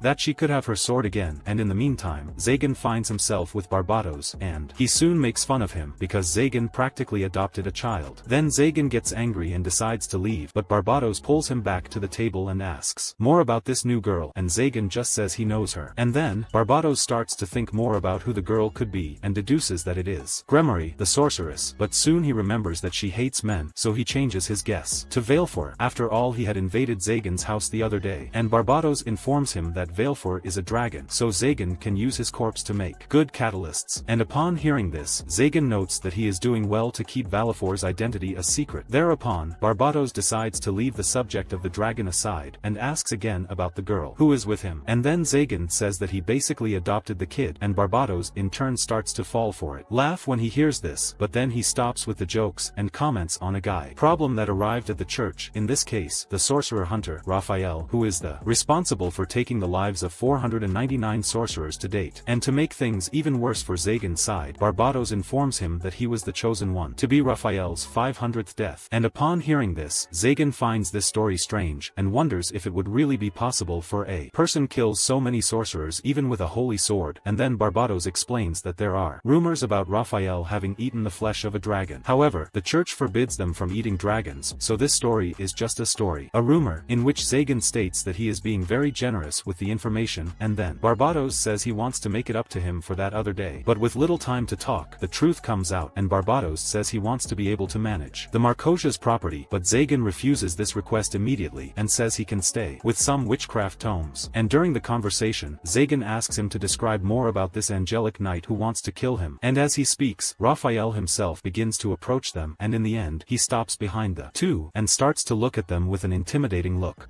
And when faced with Raphael Hurandel, Barbatos asks what the guy is doing there, but the guy just laughs, capable of knocking over the guild attendant at the same moment, and everyone around him starts to leave the place. And then, Barbatos goes after Raphael, but Zagan cuts his magic again and tells him to stop doing that. After all, he is ruining his drink by doing this, and seeing him so relaxed, Barbatos explains that they will end up in pieces if they do nothing to stop Hurandel. In this, Zagan says that the guy didn't come to them to fight, as he doesn't feel any bloodlust coming from Hurandel, and then he calls him so they can sit down and talk about what brought him there. And seeing him being so receptive, Hurandel praises Zagan's intelligence in not challenging him. There they go to a vacant table, and as for Barbatos, he tries to heal the attendant, who went out of fear after seeing Hurandel, but he fails miserably when trying to use his limited healing magic. And returning to Zagan's conversation, he asks if the guy has something to settle with him, And then, Hurandel says that he heard about Zagan being involved with some of his knight friends, and just because of that he was planning to watch him closely, and upon hearing this, Zagan deduces that he is talking about Chastille, and says that Hurandel can be much more remarkable than him. At that, Hurandel laughs loudly, and states that Zagan really seems to be that villain that the rumors describe, and then, Zagan gets straight to the point, and says that he learned about Hurandel's practice of killing many sorcerers. And with that in mind, Zagan asks if he has no problem being in front of 2 sorcerers. In this Hurandel explains that he was only responsible for eliminating some embers that ran the risk of generating a huge fire. And upon hearing this, Zagan wonders if he actually killed 500 men as they say, and as for Hurandel, he asks if Chastille represented any threat in the last fight the two had, and Zagan replies that the girl was at least the person strongest he had fought so far. And Hurandel, in turn, states that this makes Chastille a serious threat to the church. After all, she opposed the hunt for the archdemon Zagan, so this is more than enough reason for the church to get rid of her. With that said, Hurandel finishes the matters he had to deal with, and then gets up to say goodbye and leave, in which Zagan finally understands what was happening there. In this case, Hurandel was just wanting to confirm the connection he had with Chastille, in order to find some justification for eliminating it. And then, Zagan tells Hurandel that many people in that city idolize Chastille, so if she dies, they will certainly be outraged, and besides, that city is his territory. Therefore, Zagan orders him not to cross the limits, otherwise he promises put an end to Hurandel. And upon hearing this, the guy says that these are not the words that a simple archdemon should say, but Zagan states that because he is at that archdemon level, he can allow himself to be a little more arrogant. At this, Hurandel laughs again, and says that Zagan is really the man he thought he was, because those words he just said make him an excellent candidate to be extinguished by the church. And after Hurandel leaves the place, Barbatos suggests that Zagan go after the guy and kill him as soon as possible, and Zagan puts this responsibility in Barbatos' lap, saying that he can go do it if he wants. However, he refuses to face Hurandel, as his death would be certain, so Zagan says that he doesn't need to fight anyone, but rather go check the Chastille, and as he has teleportation magic, he should be able to do that immediately. However, Barbatos asks if he really intends to help an angelic knight, and Zagan just tells him to go quickly, and says that he will add some extra tomes to compensate, and Barbatos decides to obey him, but states that Zagan will regret it soon. And after returning to the castle, Zagan he is welcomed by Nephi, who puts him to sleep while waiting for his return, but the girl ends up sleeping in his lap after waiting so long. And then, Nephi informs that the girl helped a lot by carrying the books they brought from the archdemon's castle, as she wanted everything to be ready for Zagan to read when he returned home. In this, Nephi says that she heard about Zagan allowing Valefor to stay with them as long as he wanted, and she deduces that the girl was very happy to hear that. And as for Zagan, he remembers that dragons live long lives, so he will still have a lot of time at For's side. And because she is a dragon, he believes that Hurandel will be a threat to the girl, and so, Zagan deduces that the best thing to do is to go after the guy and kill him. And Nephi says that she would also like to live all this time by his side, and Zagan guarantees that she will be by his side, but as he says that, they both start to blush, and Zagan starts to notice things he had never seen in Nephi, as I had never been so close to her. And then, he gradually approaches her with his hand on her face, but exactly at that time Barbatos appears with bad news, and says that someone poisoned Chastille, so Zagan rushes to treat her. And in the middle of all this confusion, Valefor ends up waking up, and upon seeing an angelic knight in front of him, the girl gets angry and attacks Chastille, but Zagan stops her from attacking her, and says that Valefor cannot act with all his might. This aggressiveness towards your guest. In this, Valefor makes it clear that she hates the angelic knights with all her strength. After all, she became a sorceress precisely to take revenge on them, as the person responsible for killing her parents was wielding a sacred sword. But Zagan says that it probably wasn't Chastille who killed her parents, so even if she kills her, her revenge won't come to fruition. In this case, she will only increase the number of her enemies, who in turn, will become obstacles that will prevent her from achieving her revenge. In this, Valefor remains angry, but Zagan explains that the real objective of revenge is to make your target suffer as much as possible, to the point of making him beg for death. Therefore, Zagan states that taking revenge just for the sake of taking revenge, not it will bring her some comfort. And then, Valefor asks if he has also taken revenge before, and he says yes, but he failed to finish off his target very quickly. After all, that didn't make him feel any better. That said, Zagan guarantees that he will teach her how to take revenge in the best way possible, as in that castle she will have a wide variety of torture instruments to test. And after a while, Chastille finally wakes up, and when she looks to the side, she sees Zagan sitting next to the bed reading a book, and he says that she should thank Nephi, as she was the one who treated Chastille for his poisoning. And then, he asks more about what she has been doing, to see if they can find out who could be behind the poisoning, and Chastille remembers that she was summoned in a letter, which, by the way, had no sender. And arriving at the meeting place, she notices that the person in question was from the church, and was talking about a reconciliation faction, which sought coexistence and good coexistence between everyone. In this, the person explains that the church exists exists only to counter-attack wizards, so they shouldn't go around killing them randomly. In this, Chastille tells Zagan that she had never heard of a faction with these ideals, and in addition, the mysterious guy did not show her his face at any time, and he gave the excuse that it would be safer for them to act like this because now. And even though I don't see it, Chastille felt that she had already seen the guy before, so he suggests that she join them, as they will protect her from the danger she runs for defying the church, and upon seeing him offering her protection, Chastille deduces that he serves the Cardinal Clavel. And as for the guy, he decides to give her some time to think, but tells her to decide soon, as time is already running out, and to show that he is a trustworthy person, he asks her to call him by the name Orobas, in case are in need of help. However, he makes it clear that this is not exactly his name, but he also does not say who this Orobas is, and even though he finds the situation very sudden, Chastille decides to accept the protection of this unknown faction. After all, Hurandel can do anything to anyone time. And upon returning home, she remembers drinking tea with a horrible taste, which made her black out immediately. And returning to the present, she wonders who could have poisoned her, and Zagan immediately dismisses Hurandel, as he would simply have killed her, and wouldn't play that kind of game. With that said, he gets up to leave, but Chastille pulls him, asking him to stay longer, but Zagan says that she should ask Nefi, who is sleeping now, so she won't be able to help her. In this, Chastille realizes that she was doing something very wrong, as she was wanting Zagan's attention in a more romantic way, and then, she remembers that he must live a happy life just by Nefi's side. And the next day, Nefi puts a maid's outfit on her and gives her a broom, whereupon Chastille begins to complain about the situation, saying that she is only used to holding swords, and as for Zagan, he states that she won't stay there for free. And when Valefor sees her, the girl is still irritated, so Chastille tries to talk to her, but is told not to say a single word to her. And to give Chastille more context of what is happening, Zagan says that the girl's father was killed by a wielder of the sacred sword, and although Chastille is not responsible for this, for apparently will never get along with her. That said, everyone goes about their day normally, until suddenly Chastille screams when she comes across a giant frog, and Zagan notices that that strange frog was placed there on purpose by Valefor, so she can bother Chastille without having to resort to strength. And after understanding what is happening there, Zagan says goodbye, and shows relief at seeing Chastille. Well, in that case, 10 days have passed since she went to live in the castle, and Valefor, in turn, writes down all these events in his diary in the form of drawings. And on another day of service, Chastille continues to be useless in the eyes of Four, because even though she is a sacred knight, she is not capable of doing basic tasks in any house, therefore, she cannot face her even as a rival. And meanwhile, Nefi apologizes to Chastille for the way Valefor is acting towards her, but the two leave that subject aside, and comment on the beauty of those spas, in which Nefi unpretentiously says that she usually bathes there with someone. And upon hearing this, Chastille turns red, imagining that she is talking about Zagan, but Nefi says that her bath companion is actually Four. And speaking of the girl, Zagan goes to her and asks her to go easier on Chastille, but she reminds him that he asked her to just not try to kill her. At that, Zagan changes the subject, and says that he spoke to Nefi about continuing to live there, but he wants to know what she thinks about that, but he still doesn't give any answers, as he still needs to resolve some things first. And in the midst of her thoughts, she remembers the day she saw her father dead, so she goes to the room where Chastille is sleeping, but she can't do anything against the girl. After all, she would need a stimulus to anger her more to kill her, and in the meantime, Nefi goes to Zagan to inform him that Fora suddenly disappeared. And upon returning to his diary, Valefor narrates the situation where Zagan asks if she would like to be his and Nefi's daughter, and although this question took her by surprise, For states that he was very happy to hear that. And what's more, she was finally able to discover the origin of the warm feeling in her chest. In this case, she simply likes being there and everything around her, including the affection she receives from Zagan and Nefi and also his teachings. In this, Valefor feels that she will even end up forgetting her revenge if she continues there. After all, she will focus her attention only on staying on their side, and then, she rethinks her attitudes, and tells herself that she will not forget the root of all your hate. Therefore, she decides to leave the castle, but is grateful for everything that Zagan and Nefi did for her. So Valefor returns to the Archdemon's castle, as she feels that there she will find enough power to kill a wielder of the sacred sword. And when trying to open the door without Zagan knowing, she ends up hesitating, as she feels as if she was betraying him. So Hurandel shows up there, demonstrating that he was following her all this time. And when she notices that he carries a sacred sword, she remembers that Hurandel was responsible for killing her father and eating his flesh. And he, in turn, says that he doesn't know Valefor from anywhere. And then, the girl arms her claws and goes after him without any plan and lies. And Hurandel tries to fatally strike her with his sacred sword, but the blow is intercepted by Zagan, who in turn says that he will forbid her from staying up late. In this, she wonders why he is doing this, and Zagan confuses her question, saying that he used Barbato's teleportation powers to reach her in time. And then, Valefor says he is talking about her betrayal, and asks why he is helping her even after finding out about it. And he he in turn says that he understands how she feels, therefore, he asks her not to care so much about these superficial things. In this, she disarms her wings and claws, and goes to him to apologize for what she did, and as for Nephi, she talks to him through the Barbados portal, asking about what happened to Valefor. In this, Zagan explains that everything is fine, and states that they will return soon after resolving another matter. Having said that, he turns his attention to Hurandal, and reminds him about what would happen to him if he crossed the line. However, the knight continues to take that situation as a joke, as he finds it hilarious to see a sorcerer concerned with defending another person, and Zagan states that that girl is not just anyone but his daughter. And upon hearing this, Hurandal raises his sword, and states that this is an even better reason for him to kill her, and then, Zagan asks the girl to move away, and advises the knight to defend himself with everything he has, in case want to stay alive. And when he finds himself with no way out, Hurandal calls for the sacred sword Metatron, and with that, Zagan's spells begin to be undone, due to the great strength of his enemy's weapons. In this, Hurandal reports that this sword was already capable of defeating an archdemon and burning all his sorcery with the flames of purification. However, he makes it clear that all this power is only accessible to a true wielder of a sacred sword. And upon seeing the seriousness of that situation, Valefor asks why he had provoked his enemy so much to fight seriously, and then, Zagan says that he will teach her how to take real revenge. In this case, he must crush all the potential of your opponent. To crush him, after all, this is an excellent way to drive him to despair. With that said, he advances towards Hurandal with an unbreakable magic circle, because as he had already had his circle destroyed by a magic sword, Zagan used the entire legacy of the archdemon Marcosius to create new protective measures. And as for its magic, it continuously sucks mana from the environment to maintain itself, therefore, not even the purifying flame is able to stop it. In this, Hurandal is thrown away, and Zagan decides to call this magic celestial scale, and while he is speaking, the opponent gets up and attacks Zagan with everything he has, intending to kill him by force. And after using his magic circle 3 times in a row, Zagan notices that this is the limit of his current magic, so it is still not within his reach. And upon noticing him distracted by his thoughts, Barbados tells him to stop that and fight seriously, and then, Hurandal takes advantage of this moment of distraction to try to hit him. However, Zagan is faster and manages to throw him away with a single punch. And then he explains that he is not distracted, after all, he just has a lot of confidence in his strength, which allows him to stay idle during the fight without suffering any consequences. And when the purification flame cease, Zagan states that he will be free to use other magics, and Valefor applauds him, demonstrating that he liked his strategy. And Zagan, in turn, notices that Hurandal will no longer get up, because even though the angelic knights have the blessing of their armor, they can still suffer from knockouts after receiving a critical blow. However, Hurandal manages to get up, and says that Zagan actually has incredible power, and meanwhile, Chastille goes to Nephi to ask about Zagan, and she explains that Barbados took him to Valefor, and now he is fighting someone to defend the girl. And when she thinks that Valefor is leaving because of her, Chastille feels that she should go and help Zagan in the fight, but first, she is in doubt, because if she really does that, she will be killed as soon as she returns to the church. In this, she realizes that she is having a very selfish thought, and as for Nephi, she notices her friend very thoughtful, and then, Chastille asks if Nephi doesn't intend to go down there where Zagan is, and she explains that Zagan himself asked her to she waits for him there. In this, Nephi says she is jealous of Chastille. After all, she can go to Zagan if she wants, but as he is very powerful, she guarantees that he won't need any help anyway. And upon hearing this, Chastille reminds her that Nephi can simply disobey his order and go too, but Nephi continues to put his foot down against this, and chooses to continue doing what Zagan ordered. And then, she hugs Chastille, and explains that her only duty there is to be present to welcome her master home, and as for Chastille, she states that she would like to be able to go help Zagan. However, the fact that she is an angelic knight makes this help impossible. Furthermore, the girl begins to become confused about her purpose and who she should use her sacred sword against. After all, her true will would be to use her strength to fight alongside Zagan. In this, Nephi remembers the time Chastille described Zagan as a lonely person, and this made Nephi jealous, as she thought she was the only one capable of understanding him. But upon reflecting more on this, she feels happy to see that more people are able to understand Zagan. In this, Chastille notices that Nephi is trying to comfort her, and finds this a bit strange, and Nephi in turn deduces that don't know how to do it right. However, Chastille says that she is just finding it strange that Nephi is comforting someone like her, and then Nephi reminds her that the two are friends. And after hearing these words of comfort, Chastille decides to go help Zagan in the battle, and as for Hurandal, he regenerates his injuries, and Zagan confirms that the knight ate dragon meat, as this alone explains the special powers that Hurandal has. And upon seeing that the enemy will still take a while to die, Zagan tells Valefor to take advantage of this time and think about what punishment they should apply to the knight. But first, the girl rubs it in Hurandal's face that he killed the wise dragon, Oroba, and upon hearing this, everyone is surprised, as they didn't know that she was the daughter of a legendary dragon. And furthermore, Zagan wonders if Hurandal would really be able to kill a dragon dragon of that level, in which case, Valefor continues talking about how important his father was, as he used his wisdom to guide and help people in the best way. And because of this, he gained the name, the Wise Dragon, Oroba. But on a certain day, a group of angelic knights went to visit him, and then, they all left for some place from which Oroba ended up never returning. And after 7 days, Valefor decides to go out and look for him on her own, and at the end of it all, she found only her father's corpse with a sacred sword stuck in his back. And in addition, there was also a man drinking the dragon's blood, and upon seeing the demonic expression that Hurandal was making, Valefor chose to hide in the middle of the forest, and began to cry with the whole situation, because even though his father had been very useful to humans, Hurandal decided to betray him. And upon noticing that she is the daughter of Oroba, Hurandal goes after her to try to kill her, but Zagan throws him back again. But at a certain moment he finds an opening to attack the girl, who in turn tries to escape. Protect with your magic. However, Chastile appears just in time to save her, breaking Valefor's magic and counterattacking Hurandal's sword. Once that's done, Chastile asks to talk to Valefor in an appropriate way, even though the two have their differences. In this, Zagan supports her idea, asking Valefor to obey and go talk to Chastile, and in relation to Hurandal, he questions what he wants with that. After all, he is practically begging for death. And in addition, Zagan also realized that the thirst for blood that the knight exuded disappeared after he heard the name Oroba. And as for Chastile, she analyzes the situation and suggests that it was Hurandal who sent him that summons letter, therefore he is part of the Oroba, the reconciliation faction. And during the conversation, they feel a strong presence approaching, and then a mysterious creature appears there emanating miasmas from its body. In this, Zagan wonders what that could be, and immediately rules out the possibility of it being a demon. After all, he doesn't feel that same feeling of terror when encountering a demon. And furthermore, he notices that the monster is draining energy from everything around it, from the environment to people. In this, Valefor presents that creature as the guardian of the archdemon's castle, and then, Zagan explains that the shock wave from the clash of the sacred swords must have broken the creature's seal. And as for Barbatos, he begins to despair, thinking that everyone will be devoured by the monster. However, Zagan tries to use his archdemon power to put the golem back into his seal. However, the magic simply doesn't work. And then, the monster unleashes its magic on Valefor, but Hurandal saves it, placing himself in the direction of the shot, and Zagan, in turn, decides to finish off the golem immediately, using his celestial scale. Once that's done, he goes to see how Valefor is doing, and notices that the golem's attack hit close to Hurandal's heart, and before he dies, Zagan asks him to tell him why he protected Valefor.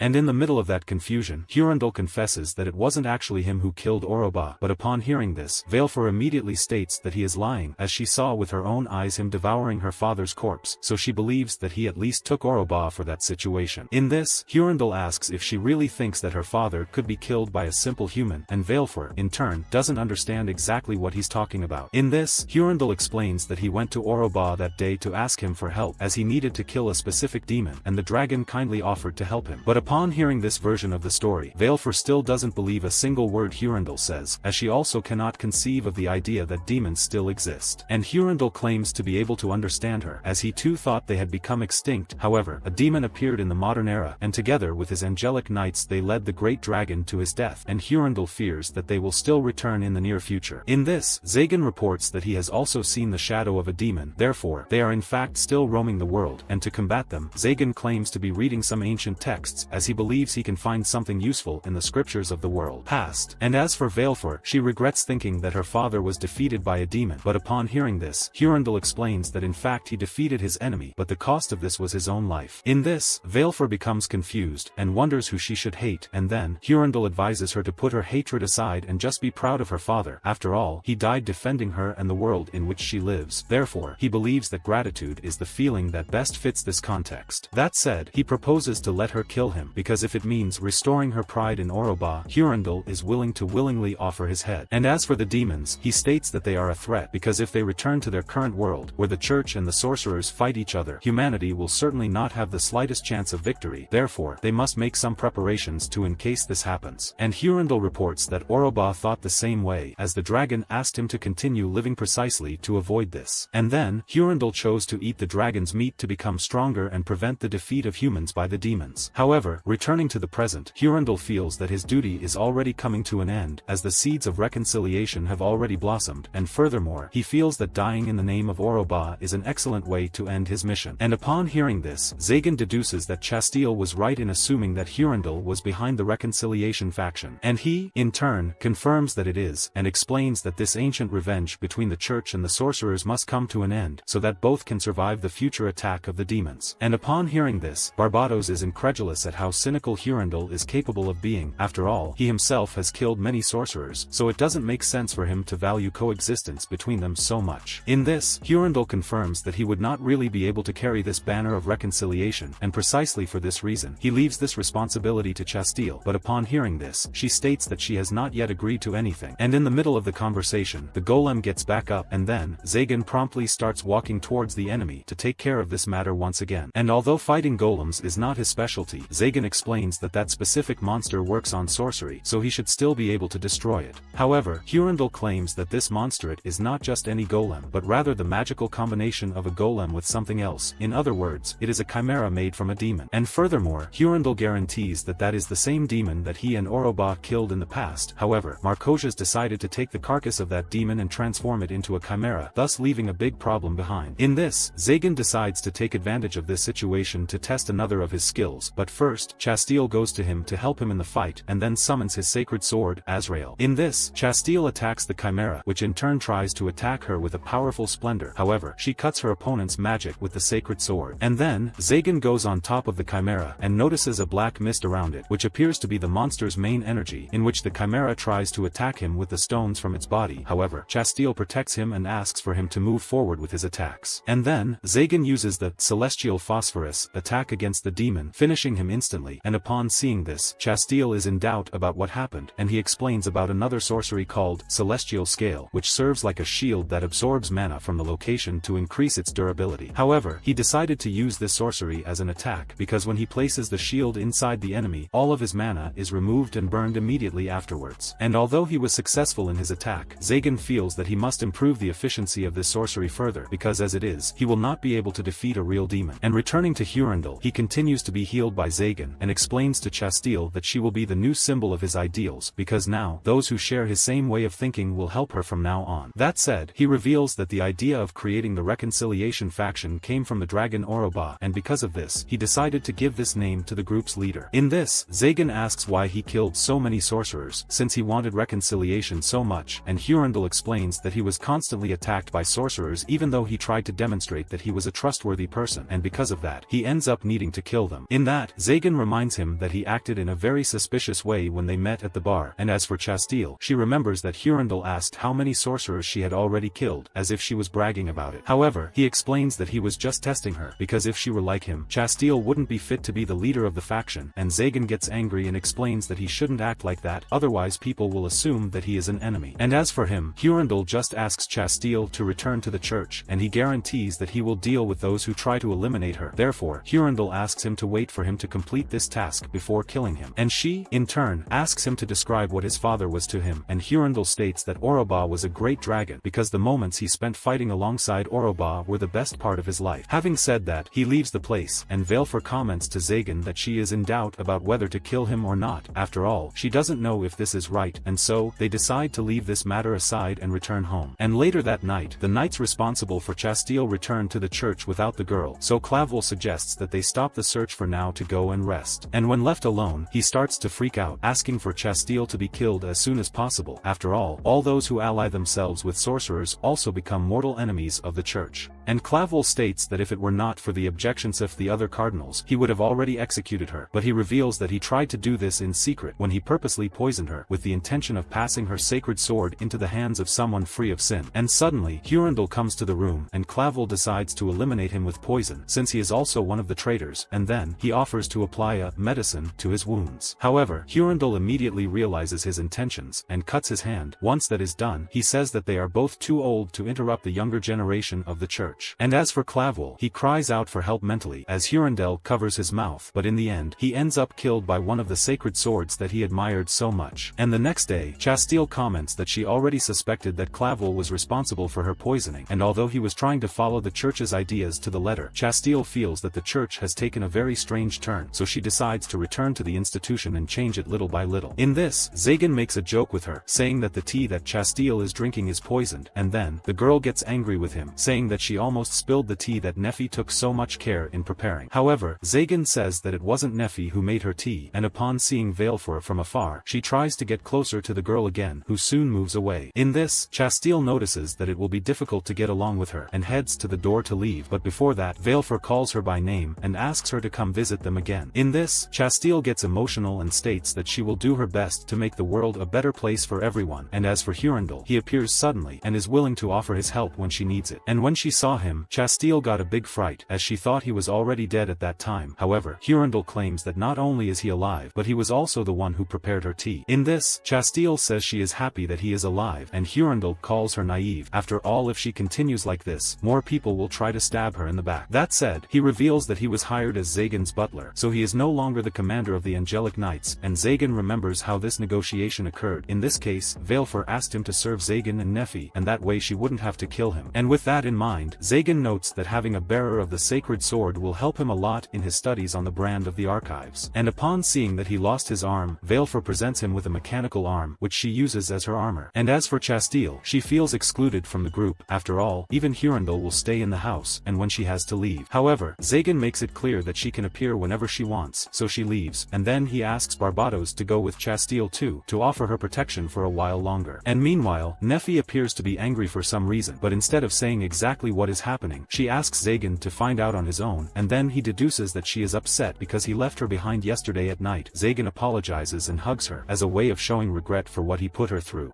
And upon returning to the castle, Valefor he writes again in his diary and says that he managed to return to the castle safely. After all, his escape was unsuccessful after Zagan's intervention. In this, Valefor confesses that she felt relieved when she saw him going after her, because both Zagan and Nefi did everything to protect her until the end, and besides them, even the man she thought had killed her father also helped her. Outside Hurandal, Chastille later appeared to help her too, which left her completely confused. In this, Valefor wonders what she should do to repay everyone's favor, and then, to start putting her gratitude into practice, she decides to become stronger and stronger and keep writing in her diary for now. In this, she starts to write a little about the new member of the family, whose name is Hurandal, and because he is one of the bearers of the sacred swords, Valefor at first thought he had killed her father, but as she understood better in the situation, she discovered that he actually respected her father a lot, and even lost his arm to be able to protect her. And because of this mix of events, Valefor doesn't know what to feel about him, but says that the food he makes is as good as Nefi's, and he knows a much wider variety of sweets than she does. However, she notices that there is something wrong with him, because whenever she tries to observe the activities of the couple Nefi and Zagan, Hurandal stands in the way to prevent her from seeing inappropriate things. In this, she remembers one day when he taught Nefi a sweet called macaron, a name that derives from the type of pasta that people know as noodles. However, Hurandal explains that the dishes are completely different, but have a method in common to prepare them. In this, he talks about an ancient sorcerer known as the King of Parties, whose name was Caesar Chaldea, and this sorcerer had an apprentice called Nancy de Loren, who in this case, was responsible for creating that recipe. And upon hearing this whole story, Zagan is amazed at how much Hurandal understands about wizard cuisine even though he is an angelic knight. That being said, Zagan asks how they should eat that candy, and Nefi says that he can just get it from the however, she advises him to pick up the candy as gently as possible to prevent them from falling apart. In this, he asks her to take the candy for him, and so Nefi does, and as for Valefor, she tries to observe this scene. However, Hurandal tries to go to her to prevent her from seeing that, but the girl avoids it and continues watching Nefi serving food into Zagan's mouth. However, Valefor states that doing so was very difficult. After all, she had to dodge Hurandal while disguising herself to prevent the couple from noticing that she was staring at them. And after Hurandal gives up covering her eyes, the girl finally manages to see Nefi feeding the food into Zagan's mouth, which leaves her with a very warm feeling in her chest. In this, Nefi asks what he thought of the candy, and Zagan appears to be surprised by how much different food there is in the world, as he had no idea that there were foods with this type of texture. And then, he explains that the outside is crunchy, but on the other hand, the inside of the candy is moist and sweet, which gives a very different contrast. Having said all that, Zagan is available to serve one of the sweets in her mouth too, and Hurandal covers Valefor's eyes, saying that she is not yet ready to witness that scene. However, she states that there is nothing wrong with that. And furthermore, she notices that Zagan and Nefi don't even hold hands, so Valefor believes that it will still be a few decades before they actually kiss. Then, Zagan and Nefi notice the two staring at them, and then, Valefor hides by looking the other way, and returning to the present, Valefor tells him that Chastille will come to visit her that night, therefore, Nefi will welcome her with a good meal, so, she calls Valefor for them to go shopping. And already in the city, everyone notices how the familiar of the archdemon is united. In this, the citizens feel a good energy coming from them, and Zagan in turn, asks if she has already bought everything she needed. needed, and Nefi says yes. However, she asks to stop by Manuela's store before them return home. And upon hearing this, Zagan remembers all the problems he has been through when going to this place, but even so, he agrees to do what Nefi is asking him. And when they arrive at the store, Nefi presents Manuela with the sweet macaron and says that this is her way of thanking her for teaching her so many recipes. In this, Manuela comments about her new stock of clothes and asks if she is interested in trying them on, and then, Nefi explains that she will need to leave that for another day as everyone is in a big hurry. And upon hearing this, Manuela simply ignores her and takes Nefi to try on the clothes anyway. And as for Zagan, he is impressed to see a phonograph on the table, as it's not every day you see equipment like that. So Valefor asks what is that, and Zagan explains that it is a device for listening to music. And taking this to the side of magic, he informs that there is a huge variety of sorcerers who deal with sounds and music. And in the case of the phonograph, this equipment was created by an ancient sorcerer called Victor I, who in addition to being the Count of Music, was also a sorcerer fascinated by the quality of sound. And although Zagan is excited about the equipment, Manuela says that the device no longer works, as this phonograph was found by some street children who just wanted to sell it for any amount. But when they saw that no store was interested in that device, they simply left it in Manuela's store. And upon hearing this story, Zagan remembers his past. After all, he also lived on the street and was always looking for things to sell. So, he decides to buy the phonograph and gives a very high price. And then, Manuela finds this strange and says again that the device is broken, but Zagan makes it clear that he can easily repair the equipment. And meanwhile, Chastille arrives at the castle too early and stays talking to Barbados until the others arrive. And when everyone returns home, Chastille goes to them and comments that Cardel Clavel's death was announced as an accident. Therefore, she was responsible for taking control of all his administrative work. And while she speaks, Zagan notices the presence of Barbados in the place and reminds him that he hadn't called him. So Barbados asks Zagan to at least let him eat. And then, Valefor mocks him again, calling him a handyman, and Barbados, in turn, gets angry and responds to the insult by calling the girl a dragon tomboy. In this, Zagan hits Barbados on the head, telling him to be careful when talking to his daughter. And as for Nefi, she asks everyone to feel at home, including Barbados, and says she will go to the kitchen to prepare the food. In this, Chastille is willing to help her, and already in the kitchen, Valefor asks if she really knows how to cook, and Chastille states that she is not as good as Nefi. However, she guarantees that she knows how to make most dishes. But before she actually starts cooking, she gets distracted and almost drops the ingredients on the floor. And meanwhile, Zagan heads to the library and starts analyzing the phonograph to fix it. And suddenly, Barbados goes to him and advises him to go take care of the matter involving Chastille instead of worrying about that device. And Zagan asks if there is still someone trying to kill the girl, and Barbados says that it is something much worse, because every night she does something wrong. For example, tripping and disorganizing the work that took her all day to organize. In this, Barbados uses his magic to help her. However, Chastille continues to give him more and more work, preventing him from being able to sleep peacefully. And returning to the kitchen, Nefi tastes the soup of Chastille and begins to feel ill soon after, and so, she subtly takes Chastille to the guest room to prevent the girl from preparing a new culinary threat. And when night falls, everyone gathers around the already repaired phonograph, and Hurandal comments about having already found such a device in a dance hall. In this, Valefor asks more about this incident, and Hurandal says that there were people dancing hand in hand to the music from the phonograph. However, upon noticing his presence, the wizards expelled him from the place. That said, they sit down to eat, and when praising Nefi's food, Chastille is mocked by Barbados, as he claims that she doesn't have the slightest tact to want to praise food tastes. In this, Zagan notices that he is already drunk, and so, he throws a fork at Barbados to make him stop talking nonsense. And as for Chastille, he advises her not to care about Barbados, as he is not talking to her at all. Anything. In this, Nefi tries to calm the situation, and tells Chastille that Barbados brought her to the castle as soon as she ingested the poison. And upon hearing this, the girl thanks him for his help. But instead of being good with her, Barbados criticizes her again, and during the meal, the phonograph stops working again. And as for Barbados, he praises the soup he was having. However, Nefi says he didn't prepare any soup, and Valefor explains that he served him Chastille soup. In this, Barbados suddenly starts to feel sick, and after everyone goes to sleep, Zagan goes back to fixing the phonograph, and Nefi goes to him and asks why Zagan bought that device, and he explains that it was just to meet his needs. Whims. In this, she notices that whenever he remembers his past, he appears to be sad about something. However, this time he seems to be happy. In this, Zagan says that even though he doesn't have the basics when living on the street, he felt less lonely back then, as now, he shut himself up in a castle and left all his friends behind. And then, Zagan decides to take this phonograph back to the streets, but first, he puts the device to play a song and asks Nefi to accompany him in a dance. However, he doesn't know what to do as soon as he comes face to face with her, so Hurandal goes to them and offers to teach Zagan some dance steps. And the next day, the citizens of Keanoides were surprised by the phonograph playing in an alley, and suddenly, the place was taken over by several children who went there to dance and have fun. And returning to the night of the previous day, still in the castle, Zagan and Nefi begin to rehearse the dance steps taught by Hurandal while staring at each other. And this was another video. If you liked it and want more videos like this, subscribe, leave your like and see you next time.